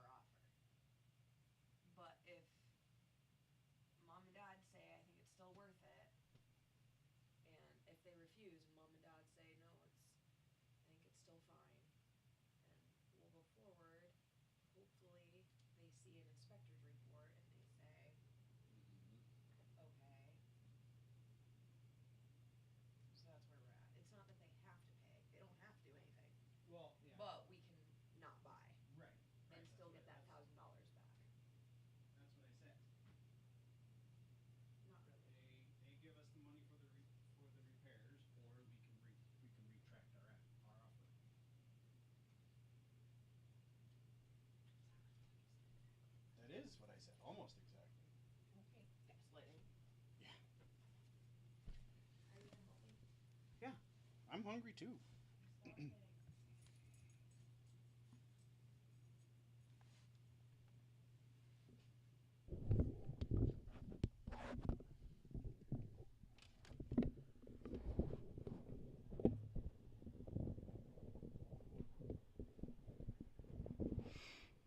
Okay, this microphone stand is not working super well, but we're gonna do one more. Make sure, yeah, okay. So sorry for the noise, but yeah, we're gonna do one more, and then call it a night. So I don't know what the issue was with that match. I'll have to go back and watch the replay or something. That was a little rough.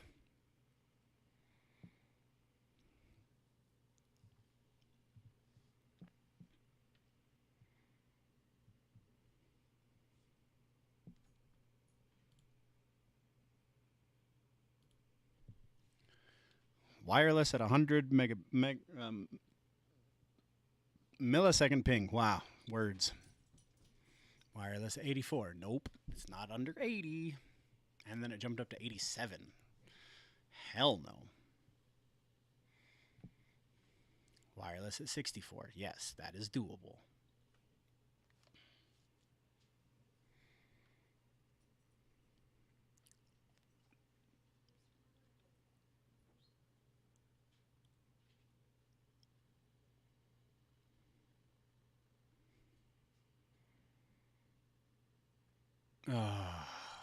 Homelander.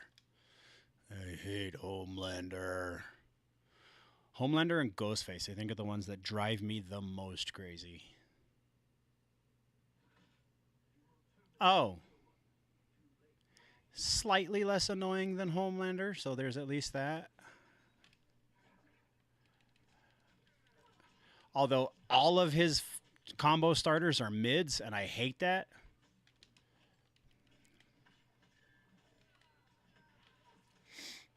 And he also hits like a brick wall.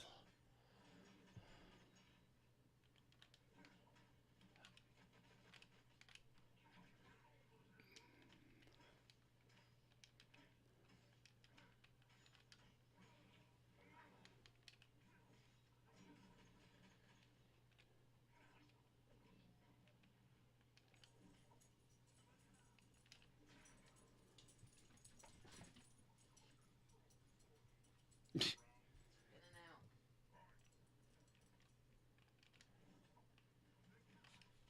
They got dinner. Huh? They had dinner. Yeah.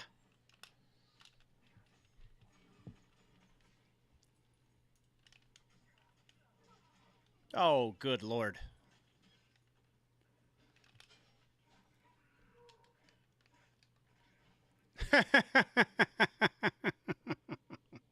There it is. There it is. I told you. I guess that was technically round 2, but still, I told you there would be a lot of those. So, that one doesn't count because we didn't even make it past the first match.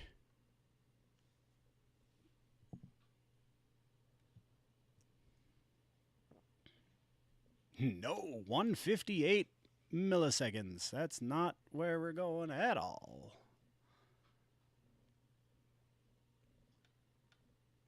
Kind of drives me crazy that they count anything over 100 as a green connection. Wireless at 90. Nope. As a good is what the green means, good. 100 milliseconds on a fighting game is a tenth of a second, approximately, if I'm doing my math right. Wired just under the line. Started at 89.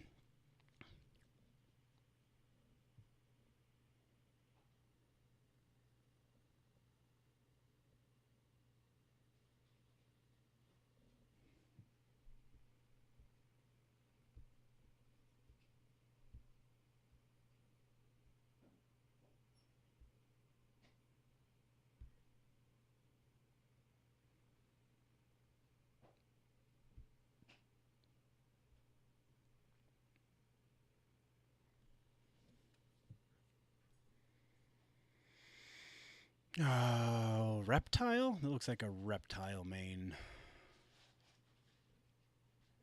The Heresy.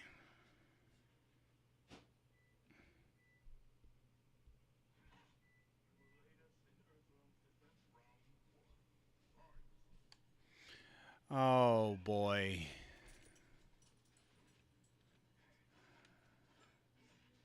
And also, she bugs me a lot too, but not nearly as much as Homelander and Ghostface.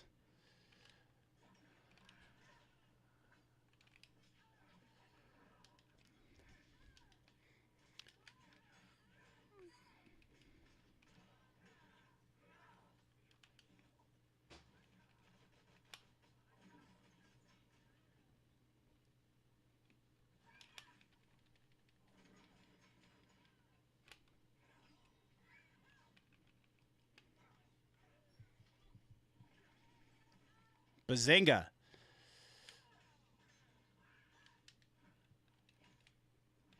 Oh, why did I duck? I knew that was coming. Why did I even duck?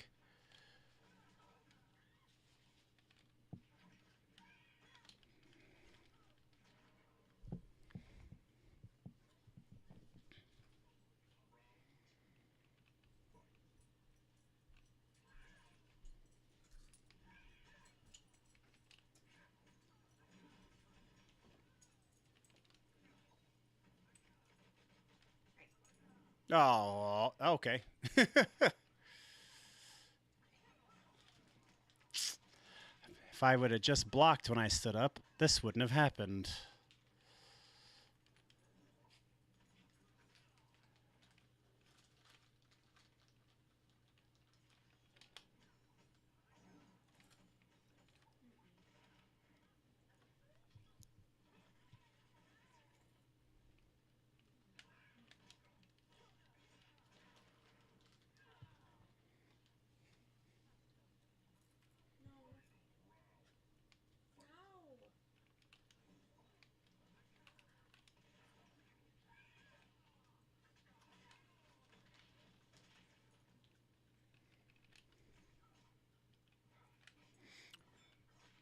I ducked it.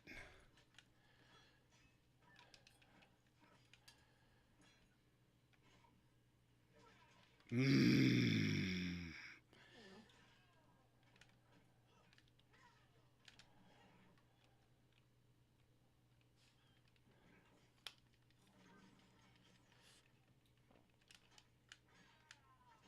Yeah, yeah, yeah.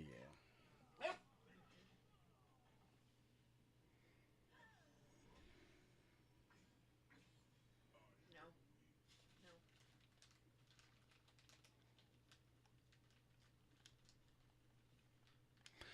Do the old switcheroo.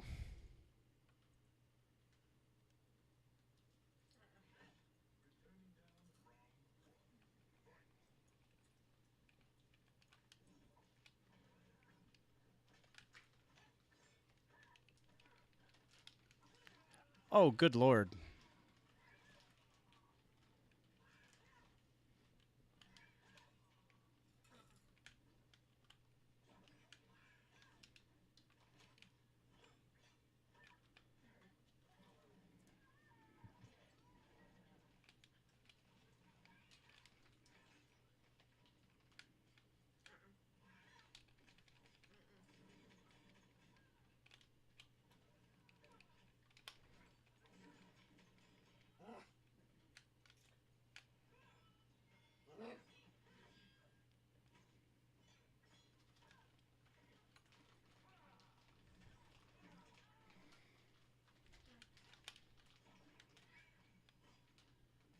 Ah, I knew it. I knew it was coming again.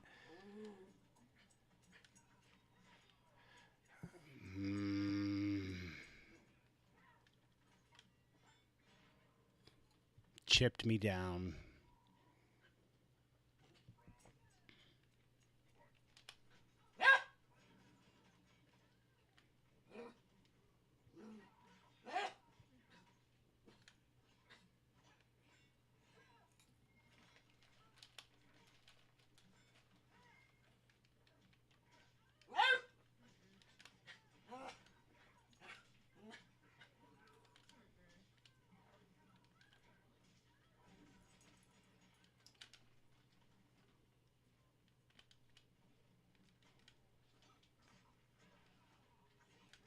Ah.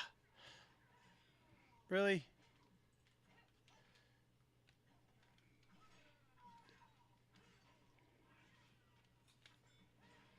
Yeah, chip me out again. Son of a bitch.